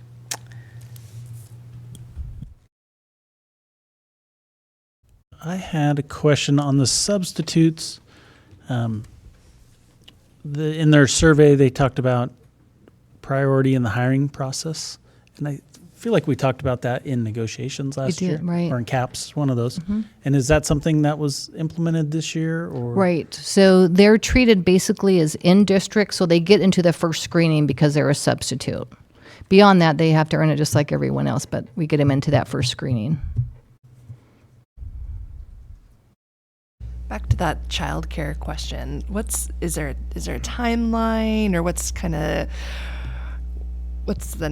I saw the information before in one of our board books, but Yeah, so there's not officially a timeline. The biggest issue we would have right now is trying to come up with some space and just what it would look like to expand some mechanism if you wanted to think of, like, for example, let's think of expanding a school plus from a few hours in the morning, a few hours in the afternoon to a full day scenario, and then getting licensing. That's where we're in the process with that right now. I don't know, Jeff, I don't want to put you on the spot. Those conversations are taking place, and trying to coordinate what's the overall budgeted impact is kind of where we're at right now, because this came as a reasonable possibility once we got the additional space with the preschool. And being able to talk about the freed up space gave us an opportunity to have that conversation. That started about 4 months ago. I think it's not unreasonable, if we're going to be able to pull this off, to have something ready to go for the fall. But we would definitely got to be able to project the cost right now, and we're just not there yet. But the idea would be to try to not make a lot of money off of it, to just offer it as a perk, and to come in low enough that it's a financial and incentive to be a part of it. And it's a little chicken and egg, because if we built it, would you guys come? You know, that kind of feedback. And we're getting a huge positive response on that. But as far as details yet, we're just not quite there. So, yeah. it certainly seems like, particularly at the elementary level, but with those 4th or 5th year teachers, that are out of college and now they're getting married and they're starting a family. It can be a challenge, right, to continue to teach with young kids, just not only from a time standpoint, but monetary, right? Idaho is Idaho. And when you're a 4th or 5th year teacher, the pay is not substantial. It's much better now than it was 5, 6, 7 years ago, even 2 years ago. But I see it as potentially a huge perk in keeping some of those really prime teachers who are just hitting their stride. So this was a concept that we were considering early on, and then when we started the beginning conversations around school start times, we talked with the United Way folks as a resource, and they're participating in much of those discussions just about what would be the burden on childcare in the community if we were to do some kind of changing of start times. And it was startling to us that right now essentially in our school district, there's about 800 spaces right now for roughly 5,000 children. And so part of this became imperative to us. It's like, gosh, if we can just get 100 kids out of the system, we should. And I think that's what we're going to strive for, is can we do some sort of expansion at one or more of our locations, or build once we get a facility that we could utilize this in to offer, and the licensing that you need for infants is completely different than the licensing you need for 3 and 4 year olds. And so that's the conversation. So we're hopeful, and if we can get something going, we're going to. Okay. Any other questions? All right, thank you. you, Kelly.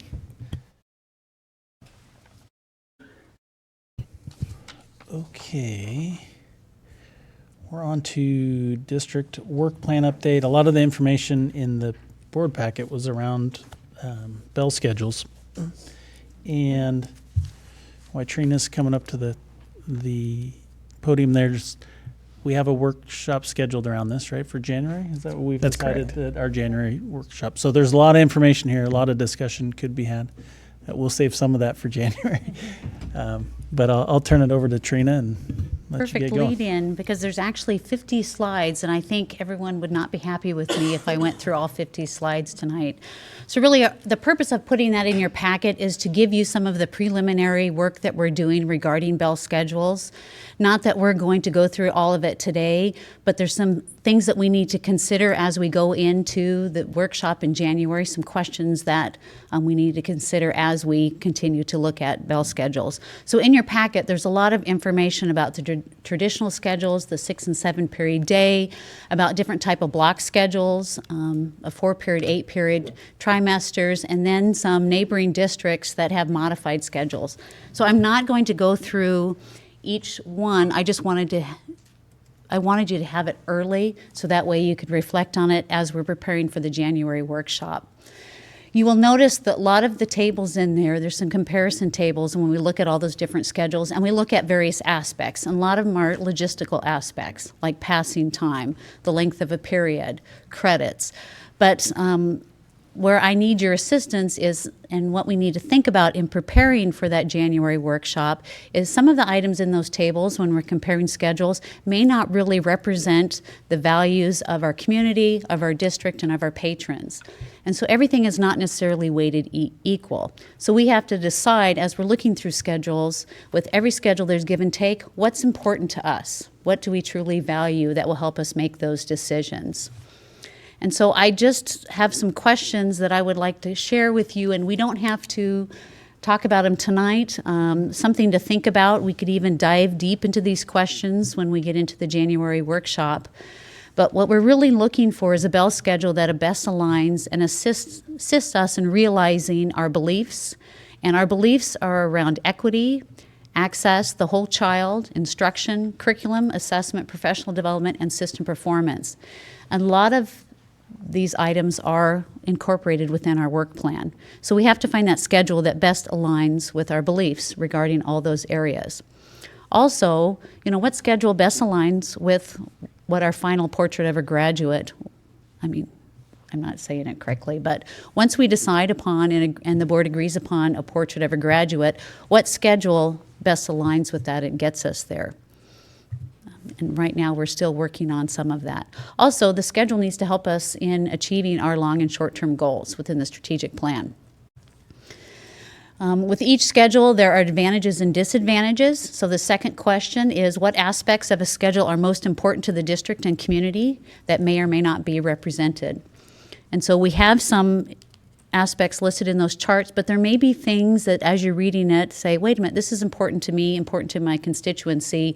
We need to have some information about these items in relation to different bell schedules. And then one that's very important is we do need to engage our community. So something that we can also talk about in January is how do we engage our community in identifying, assigning value, and prioritizing the aspects and measures of a high school bell schedule that will help us with our decision-making process.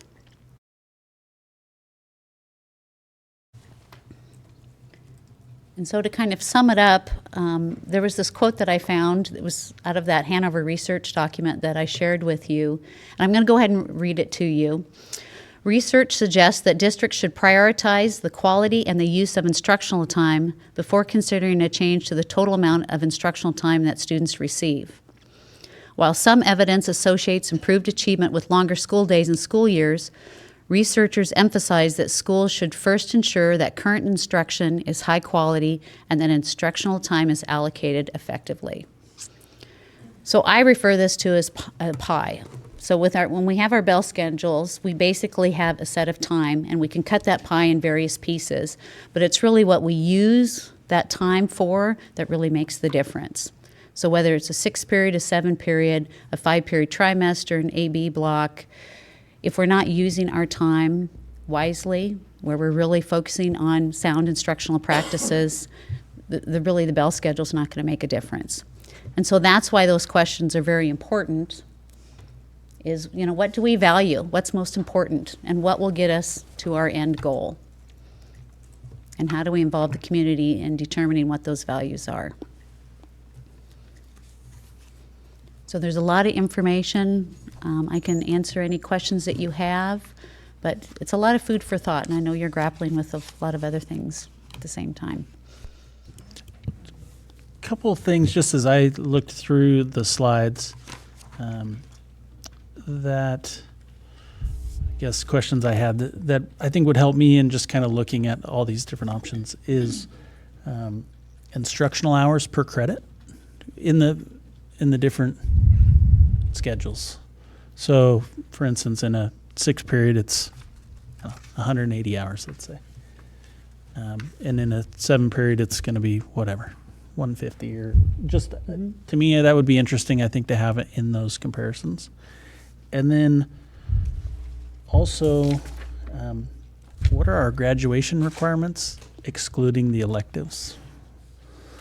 And I don't know if that's the best way to do it, because I know at Coeur d'Alene High, I know it's 46, I think.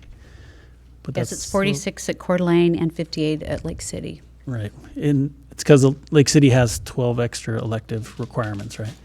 So I'm just wondering, kind of those core classes, how many credits does that take up? If that could just be in our discussion, at least when we get together.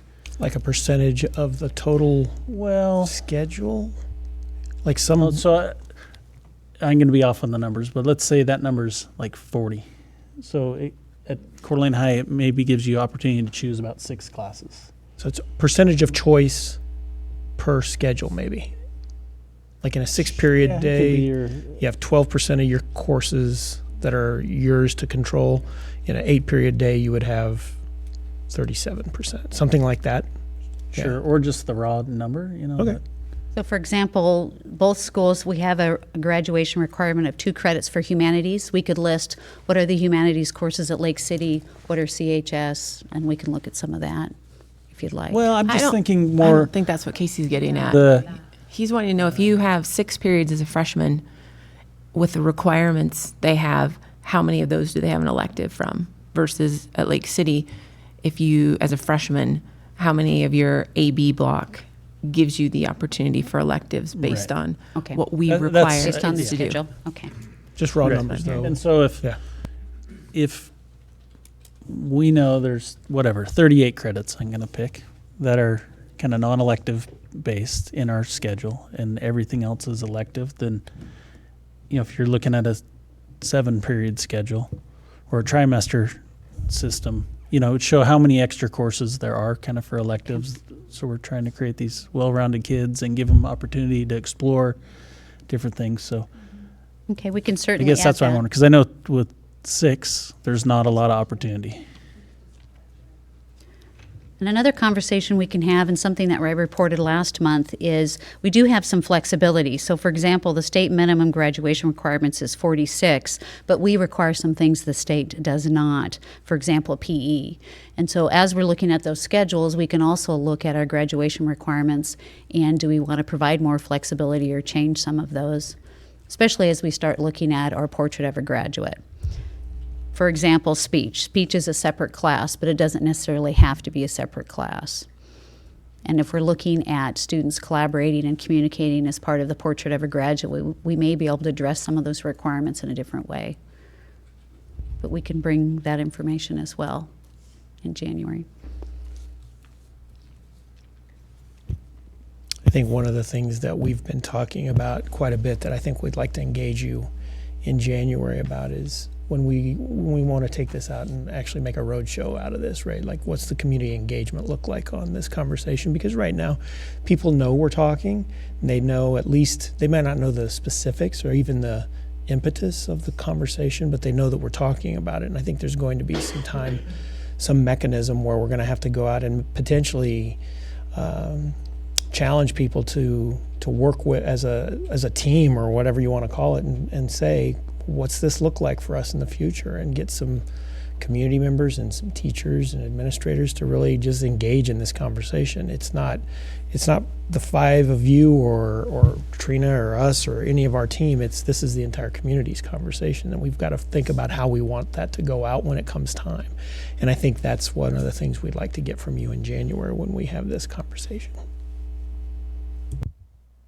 I think that sounds great. I think the one part my thought would be when you use, when it's time, well, we have to set a timeline in this conversation. So I think we've all kind of agreed that this year there's not enough time, but there's going to have to be a consensus in the future on a certain date. Otherwise I think this conversation could just drag on for a very long time. Yeah, no, I agree. And I think one of the things to keep in mind, I still think that we did a nice job when we set March of any given year as a deadline. I would strongly recommend that we go out and engage in whatever means we all agree upon to have this conversation over the next 12 to 15 months so that in March of 21, there's a final decision so we can move into the following school year ready to go. And the likelihood of having that answered along with the potential school start times conversation and maybe any carryover on some of these rebounding things may all have to happen all at once if that's the direction you want to go. Trina, one thing I saw in having, thank you for all this information, it's amazing, so I think the community would really like it. The one thing I didn't even consider is that you can shore up similar graduation requirements and still have slightly different schedules amongst high school. That's how Spokane's doing that. So is that something that seemed just on your initial look that would be possible, or does it just make it that much more difficult? I was just curious how they would achieve that. I think it would be possible. I know last year Coeur d'Alene High School wanted to have an advisory period, and so I think a lot of it's possible, and especially if you do it once a week, or sometimes you can do it where it's only once a month that those groups would meet. But you definitely can have those alternate schedules where you can build different things in. Mm-hmm.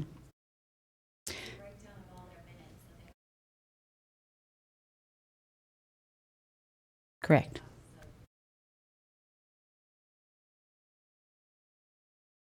My concern with some of those different schedules is incorporating KTEC, because I think that last model where we saw the 7 and the 3 and the 4 days and the 7 days, I don't know how, I would certainly want to have KTEC's perspective on that and if it's possible.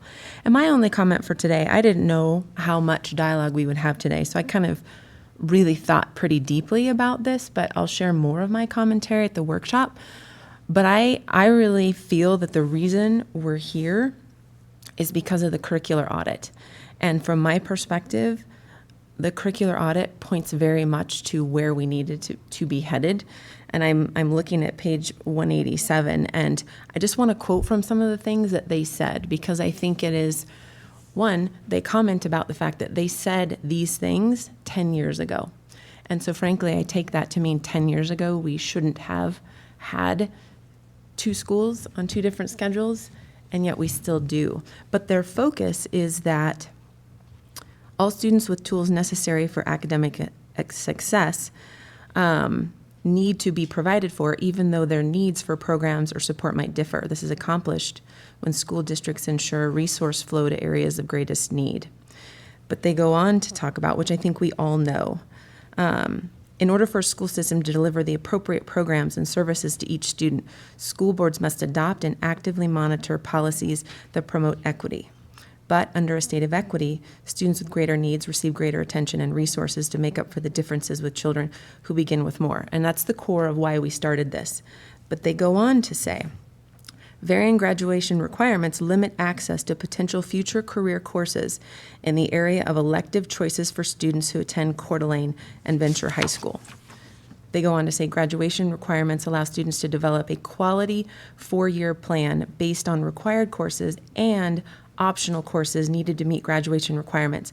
An effective high school education system provides opportunities for students to explore their interests through optional elective courses.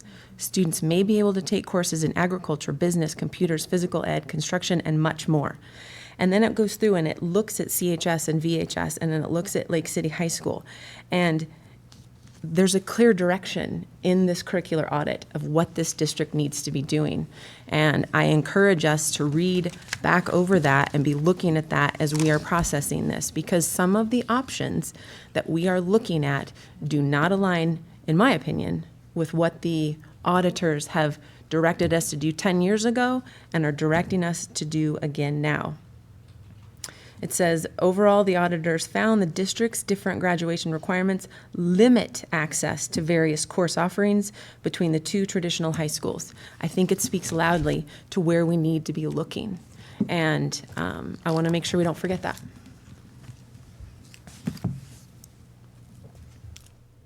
Yeah, thank you. I appreciate that. A couple things I just want to point out on kind of the varying schedules, and I don't know if that was you, Lisa, that just mentioned that, but I think in our, not our directive, but our resolution, we talked about common bell schedules between the two schools. And that was at least 12 months ago or 8 months ago, whenever that was kind of the direction we set at that time, was that we have common schedules between the two schools. And I think the idea around that, some of that was sharing resources. Yeah. For instance, a few years ago, we had Japanese at Lake City, but we didn't have it at Coeur d'Alene High. And there's not enough demand in a district of our size to have 2 full-time teachers for a course like that. But if you could somehow share, and I know there's obstacles to that too, but there's maybe some opportunity there for some of those courses, or a super advanced math or dual credit or whatever it is, wood shop, or we can't find a teacher at either high school for it right now, I think. So maybe there could be some share with something like that. So just wanted to point that out. And then I think the other part that is important, and we probably at least need to start the conversation at January, is really, where is this coming from? Why is it important?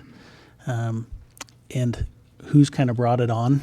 I was out over the weekend at a restaurant and ran into a patron who said, that's those whiny kids at Coeur d'Alene want to have more opportunity, and now Lake City has to change. And I said, whoa, that's not where this came from at all. This wasn't schools. This was the board and the administration and really the curricular audit saying we need to get on the same page and we need to provide equal opportunities for all of our students. And there's pluses and minuses to any of these choices, right? There's advantages and disadvantages, and it's kind of finding one that works for all of us. I'm surprised too. There's quite a few people that didn't even realize that there were 2 different schedules at the high schools. I mean, adults who have children or grandchildren, I guess I should say, and and it's been that way for so long. I've been surprised to hear that too. So there's definitely going to need to be a lot of conversation, because they're really surprised and shocked and then you start talking about the 2, and of course everyone wants to share their opinion on that as well. Like, well, why wouldn't they want this one then? Well, of course it should be this one. So we definitely have our work cut out for us. So those are great reminders to fall back on. I appreciate you sharing that and the page number as well. Thank you. Okay, anything else? So that's our January workshop.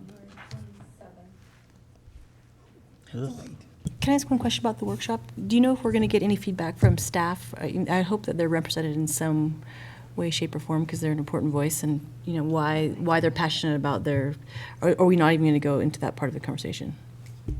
It wasn't our intention to start there. I think part of what we want to do is get grounded in why and what we're going to go do, and then go out into the system and start to figure out where this is going to go. For me, though, part of the why is, why are they so passionate about these schedules? Why 10 years ago was it such a difficult topic that we couldn't even engage the conversation? And so I think these 2 staffs feel very different about the schedule. So for me, I don't have a lot of experience with Lake City, and I would like to hear from their staff.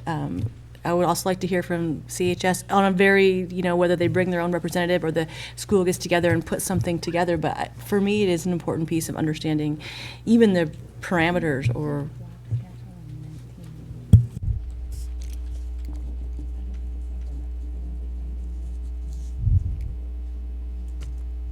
the block schedule, right? Yeah, I remember we got think, yeah. minutes from that, and It was late 90s, I yeah. thought it was like 98 or 99. they might have rolled So- it out in '98 and then came back and. Yeah, I think those minutes, we tried to include that stuff in your board book, just everything we could find on it. Okay, well, we'll get back into you. One of the things I think this is one of those for us that is, staff is going to definitely have a chance to be in front of you guys and talk this through. And I think, I just worry if we get them in too early, it's going to create some confusion, because right now there is still this, what are we going out to try to accomplish, and creating that dialogue.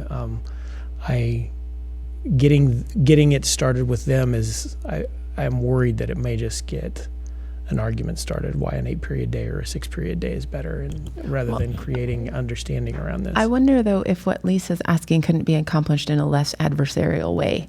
Meaning, is there the ability to get some input from the teachers to us for that January meeting? It doesn't mean they have to come present and sort of be at odds in the same room and advocating for their position in an uncomfortable manner, but just, whether the two principals chose 5 teachers that could write a half a page summary or a page summary of what is it about their schedule that they're passionate about and why they believe it's best for kids, I think accomplishes in some ways what Lisa's asking. I mean, it doesn't give a Q&A, but it starts somewhere, and it doesn't.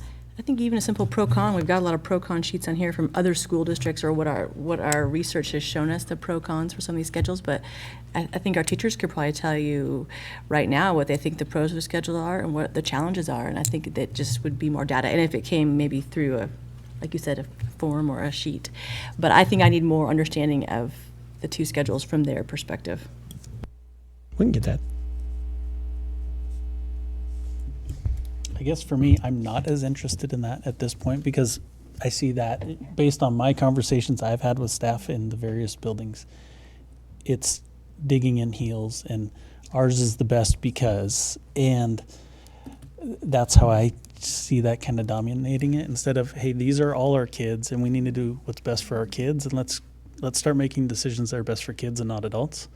And so I see that as, at this point, unfruitful a little bit. But I don't it's think certainly if we're, hey, if we start having options and what do you think about this? I think that's very appropriate and I think useful, but I also like got a lot of research pros and cons. I don't know that we yes, need more pros and cons. but knowing the in the trenches pros and cons from my perspective isn't any different than how they feel right now. I think you give them a forum, though, to talk candidly about how they feel about the issues, but how often are they actually going to talk amongst each other? There isn't an opportunity. They're not going to, I would say it's rare that a CHS or a Lake City are going to sit down and have a conversation about the pros and cons of each schedule. If we have this in a format that gives us the opportunity to review it, understand it, and appreciate both perspectives, I think it also can open doors to the other side. That's not going to be, secret information. And maybe Lake City needs to hear some of what CHS has to say and understanding why the advocacy is so strong, and vice versa. In that format, I don't see it being, anybody come speak and tell us what you think in the moment. I don't think that's helpful.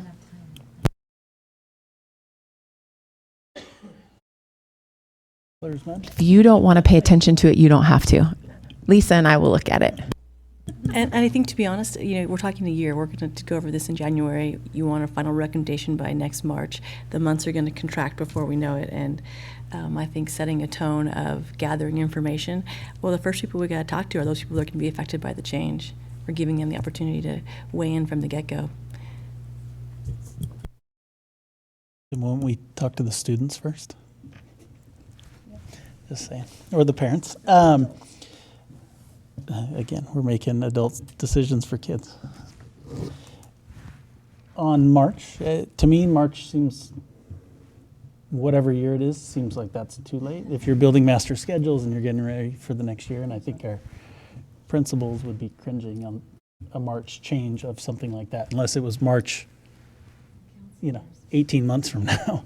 But I think if you said it's going to be, in March, that whatever year this is, we're going to start it next September, it would be a challenge. I mean, even our 8th graders are building their schedules and doing career cruising right now, and their 4-year plans, kind of based on which Right. schools they were. And all of a sudden, if that changes, someone brought that up to me about boundaries. If all of a sudden a kid gets their boundary moves from one high school to the other, and they've built a 4-year plan around either schedule, they're going to need some guidance in recreating their 4-year plan. But that seems too short to me. Well, one of the things that we definitely talked about was the idea that it couldn't be a surprise in March, right? Like there has to be a path to get there. And the path is how you, through community engagement in some fashion, you're getting that discussion socialized. And I would assume that if we had a plan in place and voted upon and approved by March, very similarly to the way that we're doing the boundary work, we are going to be public with it all along the way, and so it would be very public. I agree with you. We built master schedules as early as starting in November and December. And so you want to have that plan for how you're going to staff, how you're going to build the schedule, the courses you're going to offer as soon as you possibly can. So we can make this prioritized so that we're providing those availabilities to our high schools. Is this going to be a resolution process? Is that what the workshop will include? The workshop is just the dialogue from you guys, and what we were hoping to come out of it with some guidance conversation about how we go out and engage the community on this. What are the things that we want to talk about with those Trina mentioned, and you saw those things, the value statements. What is it that we're trying to solve with this, and why are we actually talking about this? Creating the argument, if you will, that is, all right, now we're going to unleash it publicly. We've been talking about this with administrators. We've been talking about this with some of our students. Teachers are engaged in this. Okay, now let's get motivated to get this solved and find the right answers and how we're going to go forward. Yeah, I think that's precisely my question is that, prior, this was an administrative committee, or I guess it was an administrative committee, or you were working amongst yourselves. Now we're taking it to the community, so I think it's time that we consider a resolution process going forward. It'll have a date, it'll have the parameters going into it, it'll have... It's in a resolution already. Well, it's embedded in a very complex resolution, but this on its own could probably stand alone. If that's We could what you probably guys revisit want. the resolution. Yeah, we can bring the resolution back, and if you guys want to carve that out and get quite specific on what you want from that, we're glad to help that conversation happen.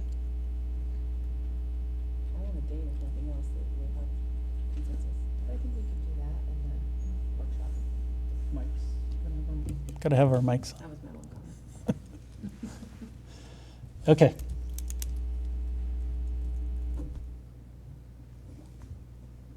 We're figuring 2 hours on the 27th?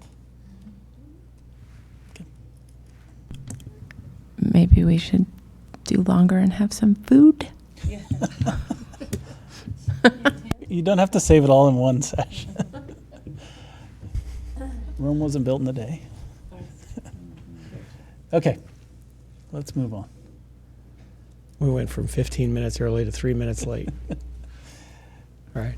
Next, Katie is going to come up and talk to us about integrated math updates.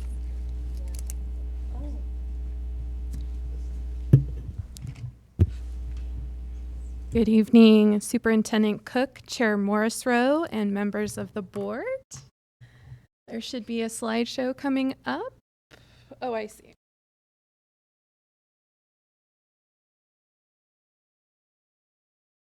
I just have a brief update tonight.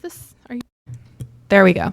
I just have a brief update tonight on the Secondary Math Academy. Our last meeting was on November 22nd. And here you can see there are a number of teachers engaging in a building challenge right now. We've been using a building metaphor throughout our time together because we are truly building something new together, a new process. And so we've been exploring that metaphor playfully in order to kind of give us some inspiration for the work that we're doing, which is some pretty heavy lifting, to be honest. The first thing that we're doing is looking at our standards. And we were looking at defining our essential standards using 3 criteria. What's rigorous, meaning what's going to cause kids to really have to do some heavy lifting and thinking.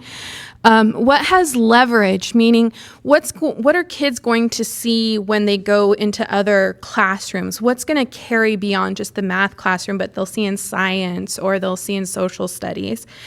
And then finally, what has endurance, meaning what's going to last the test of time? What's going to stay with them forever? What things do they need to walk away from our system knowing and being able to do? So using those 3 criteria, each teacher already with their partner established some essential standards. And then they shared those with their colleagues. Their colleagues gave them some feedback and they revised them. And then they came back together and we looked at them, those essential standards, one more time through those lenses. And then we asked, okay, let's put them from grades 6 all the way through pre-calculus and take a look and see if that makes sense.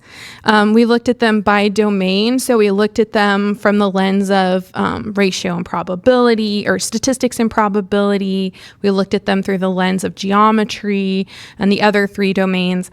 And we said, does it make sense? Is this cohesive? And is there any place where we are repeating something? And if so, that's not a bad thing, but that means that's important. So how are we going to make sure that we're going deeper each time we look at it, to make sure that students are really getting an opportunity to dig in? And are there any gaps? Is there any place where we're missing something that a student going through our system really needs to know? So we spent a lot of the day really looking at that vertical alignment piece. And then they left with 2 more assignments. One is they're going to create objectives. So an objective is sort of this teacher-friendly term where you take multiple standards sometimes and you think about how can we write it in a way that shares the content, what the kids need to learn, the context, how they need to learn it, and the cognition, so how deeply do they need to learn it? And that will set us up for creating performance tasks and other assessments that will help show that kids have mastered these standards. So that was the end of our day. So they're going forth and their assignments were to finalize their essential standards after we've looked at them a 4th time and to begin drafting their objectives. And we will meet again on December 18th and look at those and then begin working on scope and sequence and thinking about assessments. Any questions tonight? I have a couple. Okay. Okay, one is around Honors Integrated 1, which isn't listed here. And so what did we end up doing there? I know that's basically 8th grade students. Before it used to be ALP algebra is what they were in. So are 8th grade students who are on the advanced path, just they're in Math 1? Mm-hmm. Is that what we're doing? For right now, yes. Currently, that is yes. And does that set them on a track, I guess, to go into Honors Math 2? Meaning, are they because they're not an accelerated class, right? They're just taking it Correct. A year earlier. Correct. That's a great question, and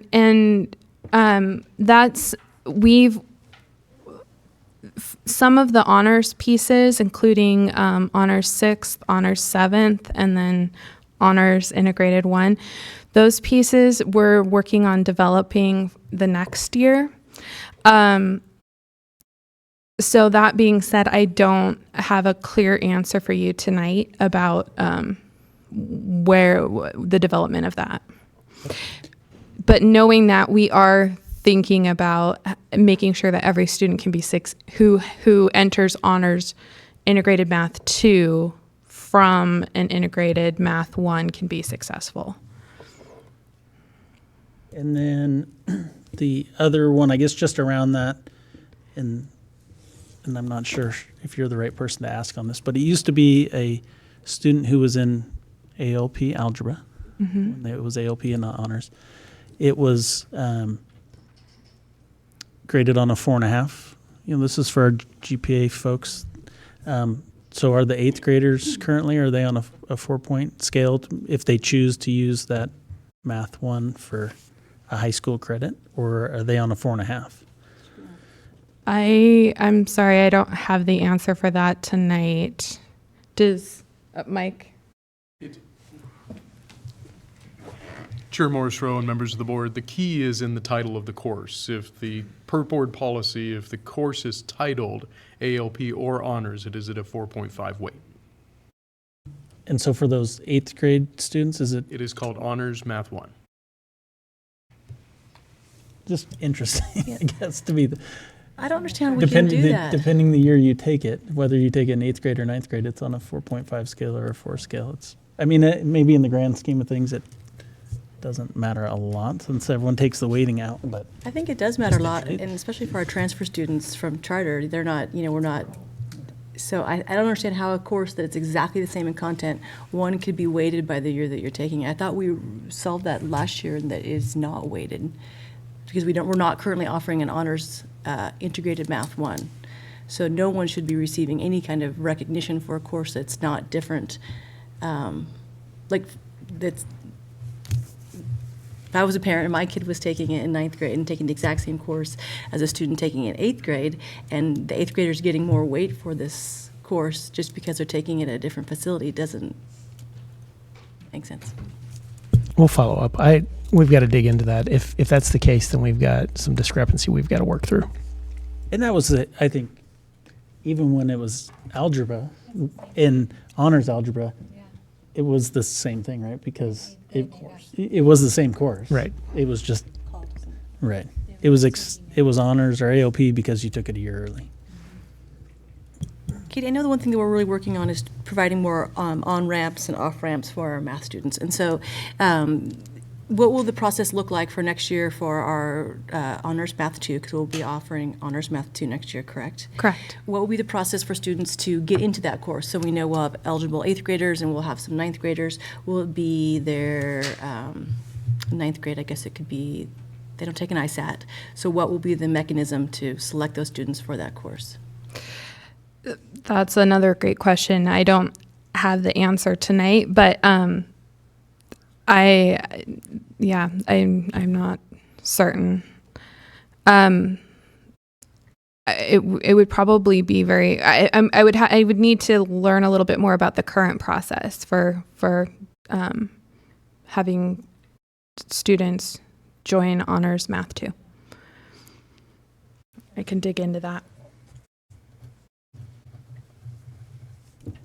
Then just one other question I had here was about the course pacing guide template. Yes. Is that coming along, or are we going to see that soon? I can't remember the Yes. timeline in my. So, yes, that is in development. I have shared it with a number of people. They've given me some feedback. I'm in the process of revising it another time, and then I'll share it again with another group. My hope is to bring it before you in January. Excellent. Thank you. Any other questions? And so, Katie, we'll see scope and sequence for these courses. I know we're still working on it, but we're hoping June, July? I am definitely hoping June. June, perfect. Thank you. Mm-hmm.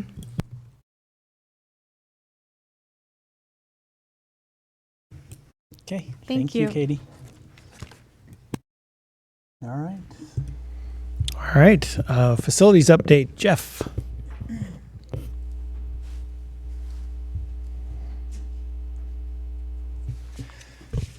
Good evening, Chairman Morris Rowe, members of the board, Superintendent Cook. It's my privilege tonight to bring you the facility update and let you know where we're at on the construction projects. I'll start with Lakes Middle School, and we are very, very near completion on that project right now. So Lakes Giving was the 25th with the community open house, and we had most of it open and available. The only thing not open for the open house was the gym, but people were able to peek in and take a look at the progress of the gym.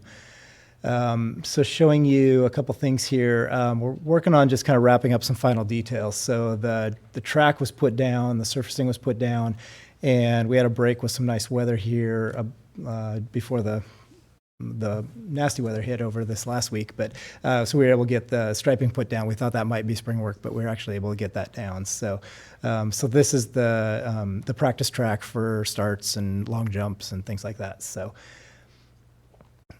And the industrial arts classroom is functional right now. We're still working on the dust collecting system, but they're able to have class in there. So, and that'll wrap up this week, I believe, on that. So you'll see some of the new equipment in there. And I do want to reiterate that some of that equipment was purchased through one of the tribal grants as well. So, you know, thanks to the tribe for the support of the new equipment that is going into that shop room. And here's some of the students at work at the new tables and benches in there.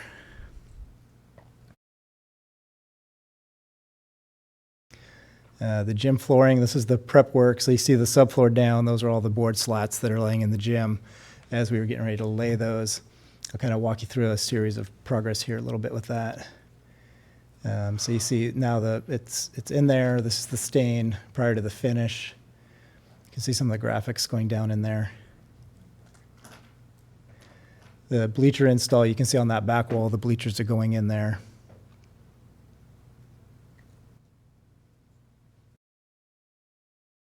Again, more bleacher work.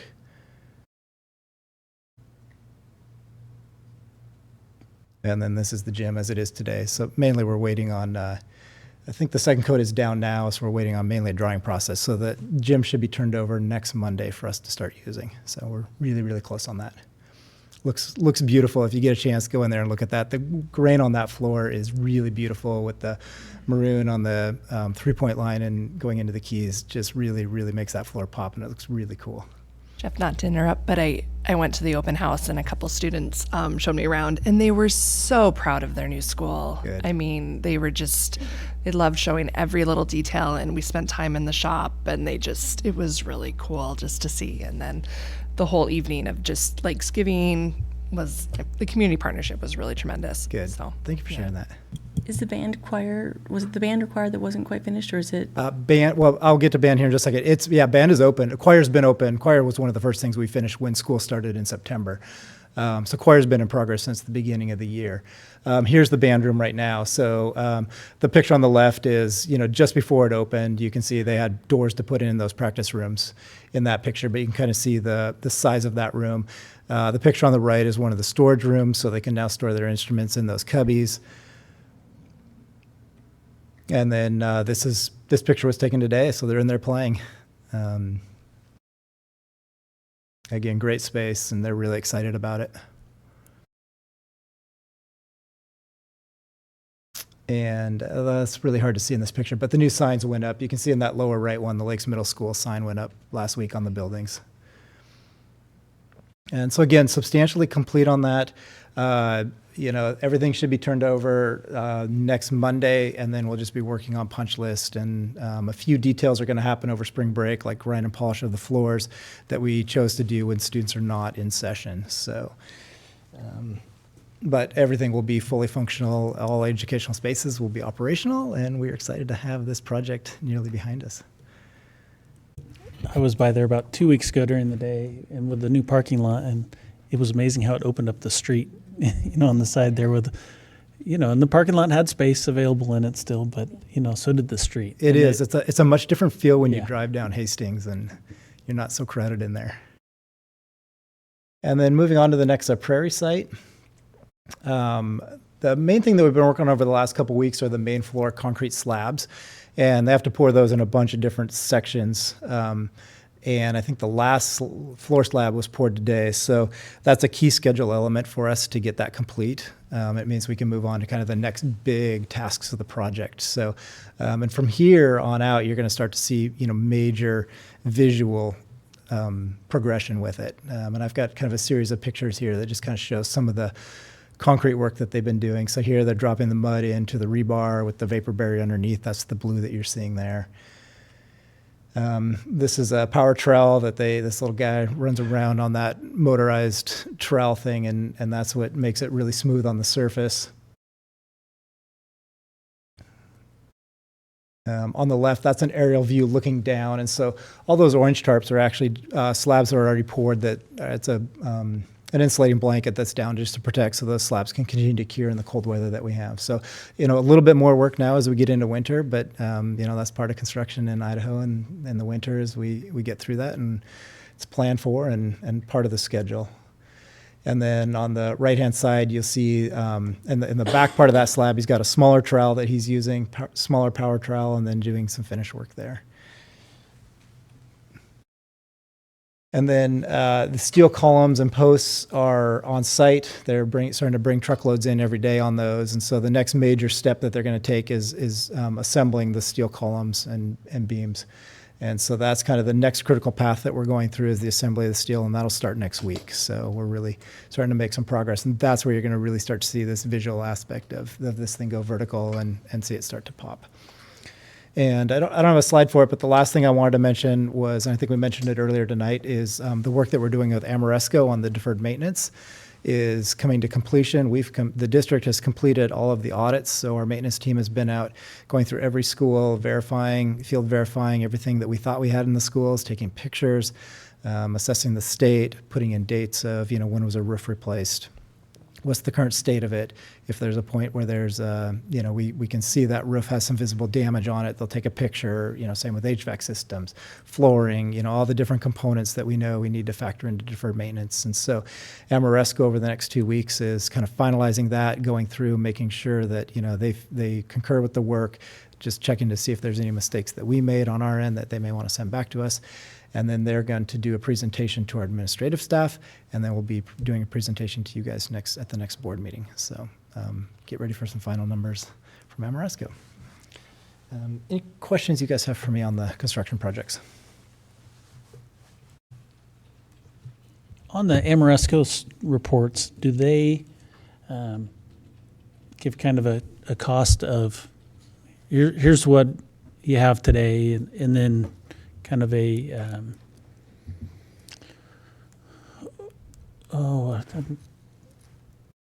not appreciated, but okay, you're going to do this over time, so it might cost you $100,000 today. It's going to cost you $110,000. What's the cost of not doing any work, right? Yeah, kind of type thing. Yeah. There's a projection for that. Like, if we don't start taking care of some of those things today, what would that cost us if and we start doing that work in 10 years? What may have been, I'm just going to throw a number out, say 10 million now, could be 80 million in 10 years, right? Because it grows, and it the critical path of getting that stuff completed is pretty detrimental.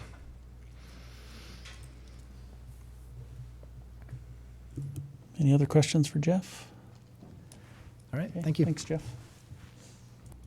Well, we're going to see if we can get you guys set up with a possible tour of lakes. Just now that it's kind of being tied up, we'd like to get you a chance to walk through there and let Jeff Bankston kind of show off some of the stuff that we've done. So,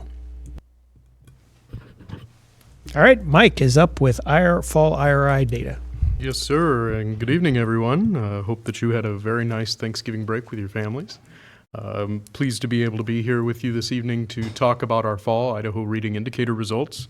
First of all, a little bit of background for you on the IRI, as there have been some changes over the last 2 years. So just to remind you, the old Idaho Reading Indicator was a series of 1-minute timed readings. For instance, Trustee Brumley would sit down with a teacher, and she would be asked to either read certain letter names or letter sounds or read a passage over that time.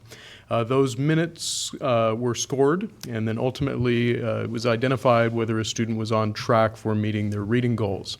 However, that particular type of measure is just a measure of fluency. Ultimately, it's how fast you can read in a 1 minute time. Over this last year, the Idaho State Department of Education has moved away from that model and moved to a new Idaho reading indicator provided through iStation. So it's a computer adaptive assessment now. It will not only test fluency, but it's going to measure different domains of reading. We'll talk about those here in just a second. Within our district, we give the Idaho Reading Indicator, which is measured in grades kindergarten through 3rd grade. And we have also opted to test using the same system of iStation in grades 4 and 5. So not only are we going to be able to see how our early readers are doing, but we'll be able to track them into our intermediate grades as well. This is a norm-referenced assessment, meaning that we'll not only be able to track how our kids are doing, we'll also be able to see how they compare to other students taking the assessment nationally.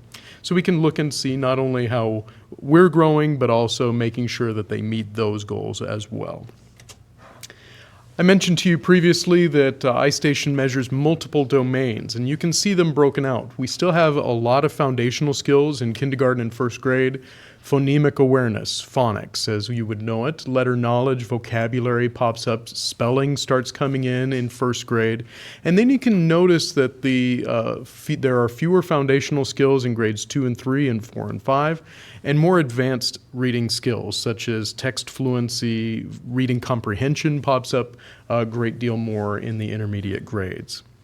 The nice thing is that we are able to track our students' growth not only overall, but in each of these domains as well. So if a student is struggling specifically in spelling, we can pinpoint it to that area of spelling and provide specific supports for them, rather than just saying, as in our previous measures, well, he's not doing very well in this particular measure. We can go right down to the point of need. So how did we do in the fall of this year? Just over 2,000 students took this assessment. And here's our breakdown for September. We use tiered intervention models within our district. Green means that it is a student at Tier 1, meaning that student is considered on grade level for that grade year. Yellow means that that student is about half a year to a year off of where they should be. Red is greater than 1 year's worth of lapse from where they should be on grade level. You'll notice in kindergarten, 38% of our students were considered on grade level. That went up to 52% in 1st grade, 65, 71, 71, and 72. You'll also notice that our Tier 3 was greatest also in kindergarten, 28%. Because we can compare this, we can look at how we performed relative to other schools and districts in the state of Idaho and nationally. And we were below both the state and national average in kindergarten, which was at 42.3%. Again, our district students were at 38. A great majority of those students ended up in Tier 2, and then about 28% or more than 1 grade level, which would mean that we still have a lot of work to do in our pre and early learning programs within our area. Overall, though, when you compare our results to 1st grade, 2nd grade, and 3rd grade, we did outperform the state mean and national means. Dr. Nelson? Yes, sir. Can I just ask you a question on that? So that scoring, let's say whatever it takes to be at grade level, is that at grade level of September or at grade level at the end of the year? Wonderful question, Chair Morrisroe. That is at grade level for the month of September. We do have national norms by month. So this is the initial assessment, and we do have it for September. But you'll notice as we continue on, I do have a slide around the way that will talk to you about growth, and you'll be able to see that we've closed several of those gaps right away. Speaking of growth, one of the things that we always are worried about, specifically in reading and early math skills, is summer slide. And we did notice some summer slide in looking at students who took the assessment last year and how they performed this year. So if you look at last year's kindergartners, current 1st graders, those students dropped an average of 4.67 points on this particular assessment. That's pretty big, especially when you look at a student is expected to grow about 20 points over the course of an academic year. So that is certainly something that we have to continue thinking about, is how do we continue learning, especially in reading? How do we get books in kids' hands, and how do we continue the practices that they're learning in kindergarten over that kindergarten versus over first grade summer? But the nice thing is that gap does lower a little bit. That slide does lower down to 1.86 points from first to second grade, and a little bit higher, right around 2 points between grades 2 and 3. The test is renormed between grades 3 and 4, so there's a scale change, and we actually see growth over the summer months between grades 4 and 5.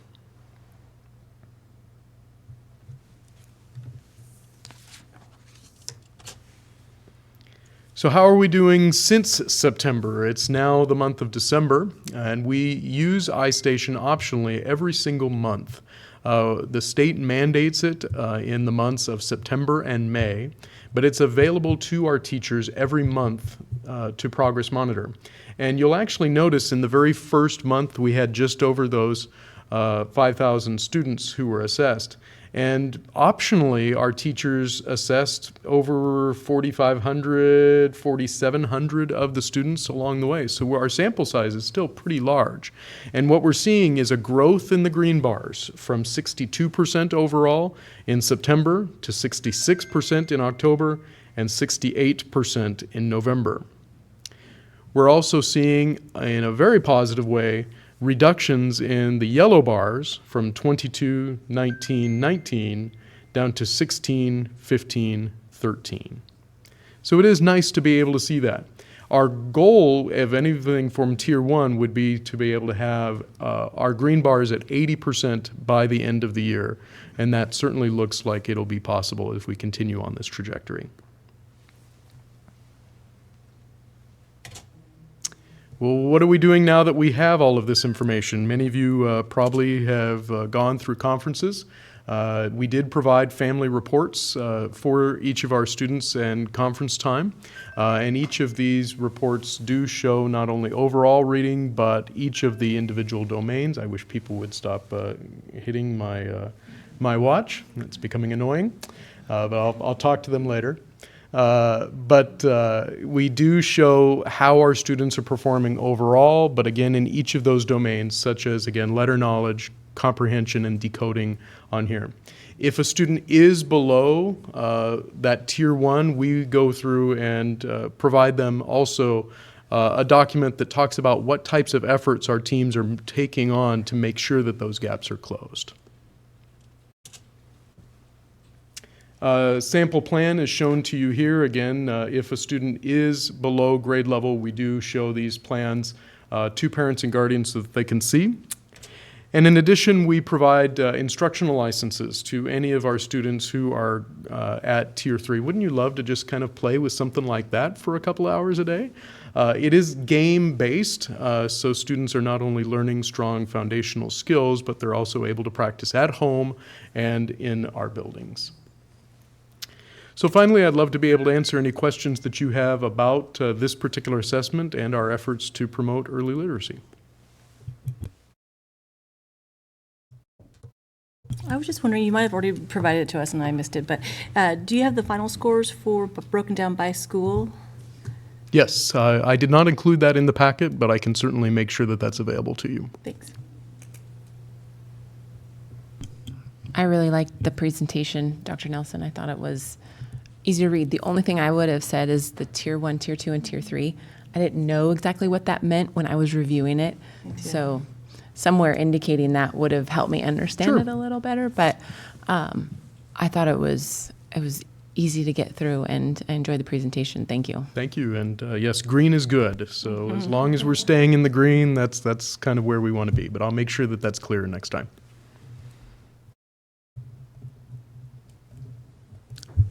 And the tiers are for the interventions taken, correct? Correct. I remember when you guys have talked about that before. Yes, you may have heard the initials MTSS, Multi-Tiered Systems of Support. So it's a national framework to identify how students are performing and growing. That's where those ultimately come from. And does the state still use proficient and? They don't. What Now do we'll they- say what do they use? Tier 1, Tier 2, Tier 3. Okay. That doesn't sound as juicy for Idaho. It Ed doesn't. News. It doesn't. You'll commonly see I'm sure it. they'll rename it. Idaho Ed News will commonly refer to it as on grade level, Oh. if that would help you.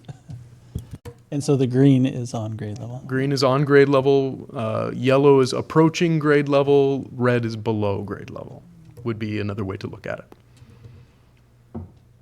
I think maybe just the other thing that I'd like to see on these reports, and maybe it's when we look at our May, is some historical, right? So just so we can see, are we improving? Or are the interventions we're doing and the investments we're making, are they helping? We do have a lot of data behind this. This is the second year that we've provided iStation as a measure, so we do have some growth. As you saw in the summer slide, we are tracking how students are performing month to month, year to year. We do have some data that we can provide to you on that. If you feel like it's at a good time right now, if not, we can show you more spring to fall or something similar at your wish.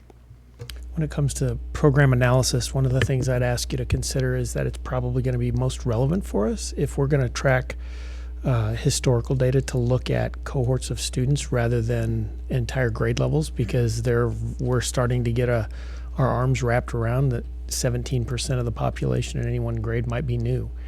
And so it's not that they're not relevant to the conversation, but if you're talking about analysis of the program or the implementation of the interventions we're doing, the kids that have been there through that process are the ones you want to look for. So we're glad to provide that to you in both an aggregate of all students, but also calling out specifically what cohorts of students have been impacted over time so that we get that information. And when it comes to, in fact, part of Mike's new role, that idea of looking at systems performance, much of that should be based on how our kids who are entering the system and being a part of the system over time faring, and what does that process look like? Because that's going to be most specific about what we're doing in our district to impact whatever specific thing we're talking about. So I think that's one of the important things. I've started talking about that quite a bit and doing a lot of work with pulling out cohorts, and it's a different set of data, but it's very, very important to make sure that we're making decisions based on the right sets of data.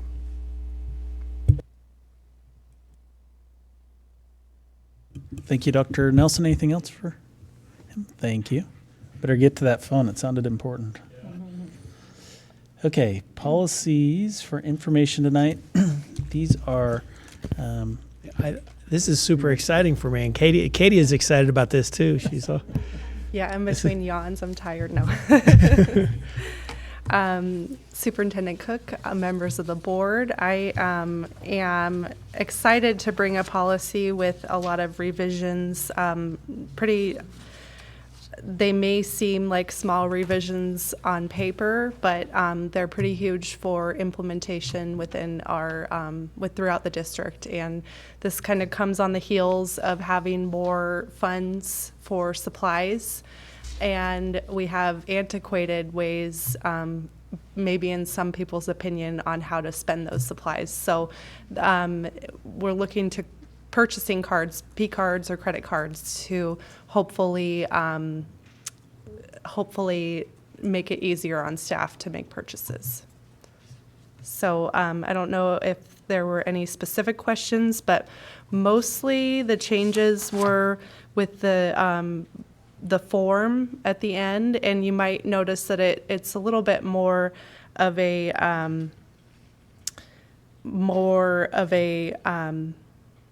I guess more, what's the word I'm looking for? It's not as,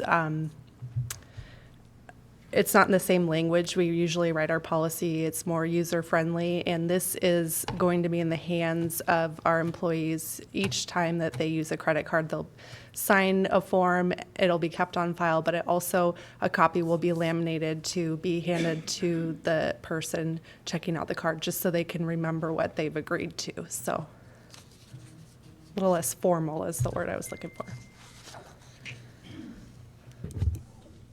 Katie, the only question I had on this, on the policy, I guess, is it's kind of the end of page 1 and the beginning of page 2 of 7440 there. Mhm. It says all credit card purchases must have prior written or verbal approval. And I just wondered, verbal is hard to verify and that hard would to jump out, yeah. have a track record of verbal Right. verification. So I just wondered how you anticipated doing that. So in accounting, there's two types of controls. There's preventative controls and then there's detective controls. So preventative control would be to require a purchase order prior to every purchase. At the same time, you have some pretty heavy detective controls on credit cards because they all need to be reconciled and receipts need to be provided, and every purchase essentially has to be substantiated by an itemized receipt. So if you come down to a purchase that is not substantiated, or the principal, for example, does not approve that, the detective control will identify it and it can be dealt with. Oftentimes we do run into situations like this, and it's more just seems like a mistake. For example, a staff member is going out and making a purchase, but they also are buying some personal items separately and with their own card, and maybe an item will accidentally get in the pile for the school district. And so it's all just dealt with either by returning or returning the item, or the employee writes a check. But the verbal approval is the key here, because having a purchase order, which is what we call the written approval, is the cumbersome task that we're trying to avoid. And so hopefully we can just try this out in a way that we can come back and revise this later on to just be written. But I think that this is an important piece to streamlining, and we can kind of police it by the detective controls. Did that answer your question? Sort of, in a Yeah. accounting way. Yeah. Trying to yes, thank you. And is there, with credit cards, is it kind of two-person verification, or meaning a principal's right, yeah. signing off on it and Yeah. someone in your office? So in Skyward, we're implementing a piece of the software where the card transactions are being imported, and they are first go to the assistant treasurer for approval, or the budget administrator's assistant, and then afterwards they will go to the principal for approval, much like our purchase order queues work. And then they'll come to my office with our accounts payable manager, Barb Burse. She kind of goes through everything with a fine-tooth comb, and then I see it just to verify budget and appropriateness, budget code and appropriateness. But it is, it's going to have a lot of that after the fact approval, but it won't have that beginning, before the purchase is made approval in the system. Yeah, thank you. So Katie, in layman's terms, are you imagining like each school have their own credit card, and if they need to purchase something from their school budget, then it's just streamlining their process to getting the resources that they need? Yeah. Schools already do have credit cards issued to the assistant treasurers. Most of it is used for Amazon, and Amazon is very convenient. However, it can get a little confusing as far as when items shipped and when they get billed. And I don't know if you all use Amazon Prime at home. It's like, oh, there's packages on my door. When did I order that? So nobody else. Okay. So it is hopefully going to open the door to using cards at local vendors. So we always want to, support local vendors when it's possible. And then, this will be a generic card that says like Woodland employee. And we already have piloted this before, but we're requiring the purchase orders prior. So this would, an employee needs to go out and make a purchase. They run it by the principal, they get the card, they go do it, and they bring back the receipts. Okay. Any other questions? All right, and that'll be out for comment for the next 30 days. And then one other policy here was school wellness, and I think there was just a small change there about record retention. That was added to that. Do we have a wellness committee? Hopefully. Okay, so those will be out for 30 days, and we'll see them back next month. Board reports.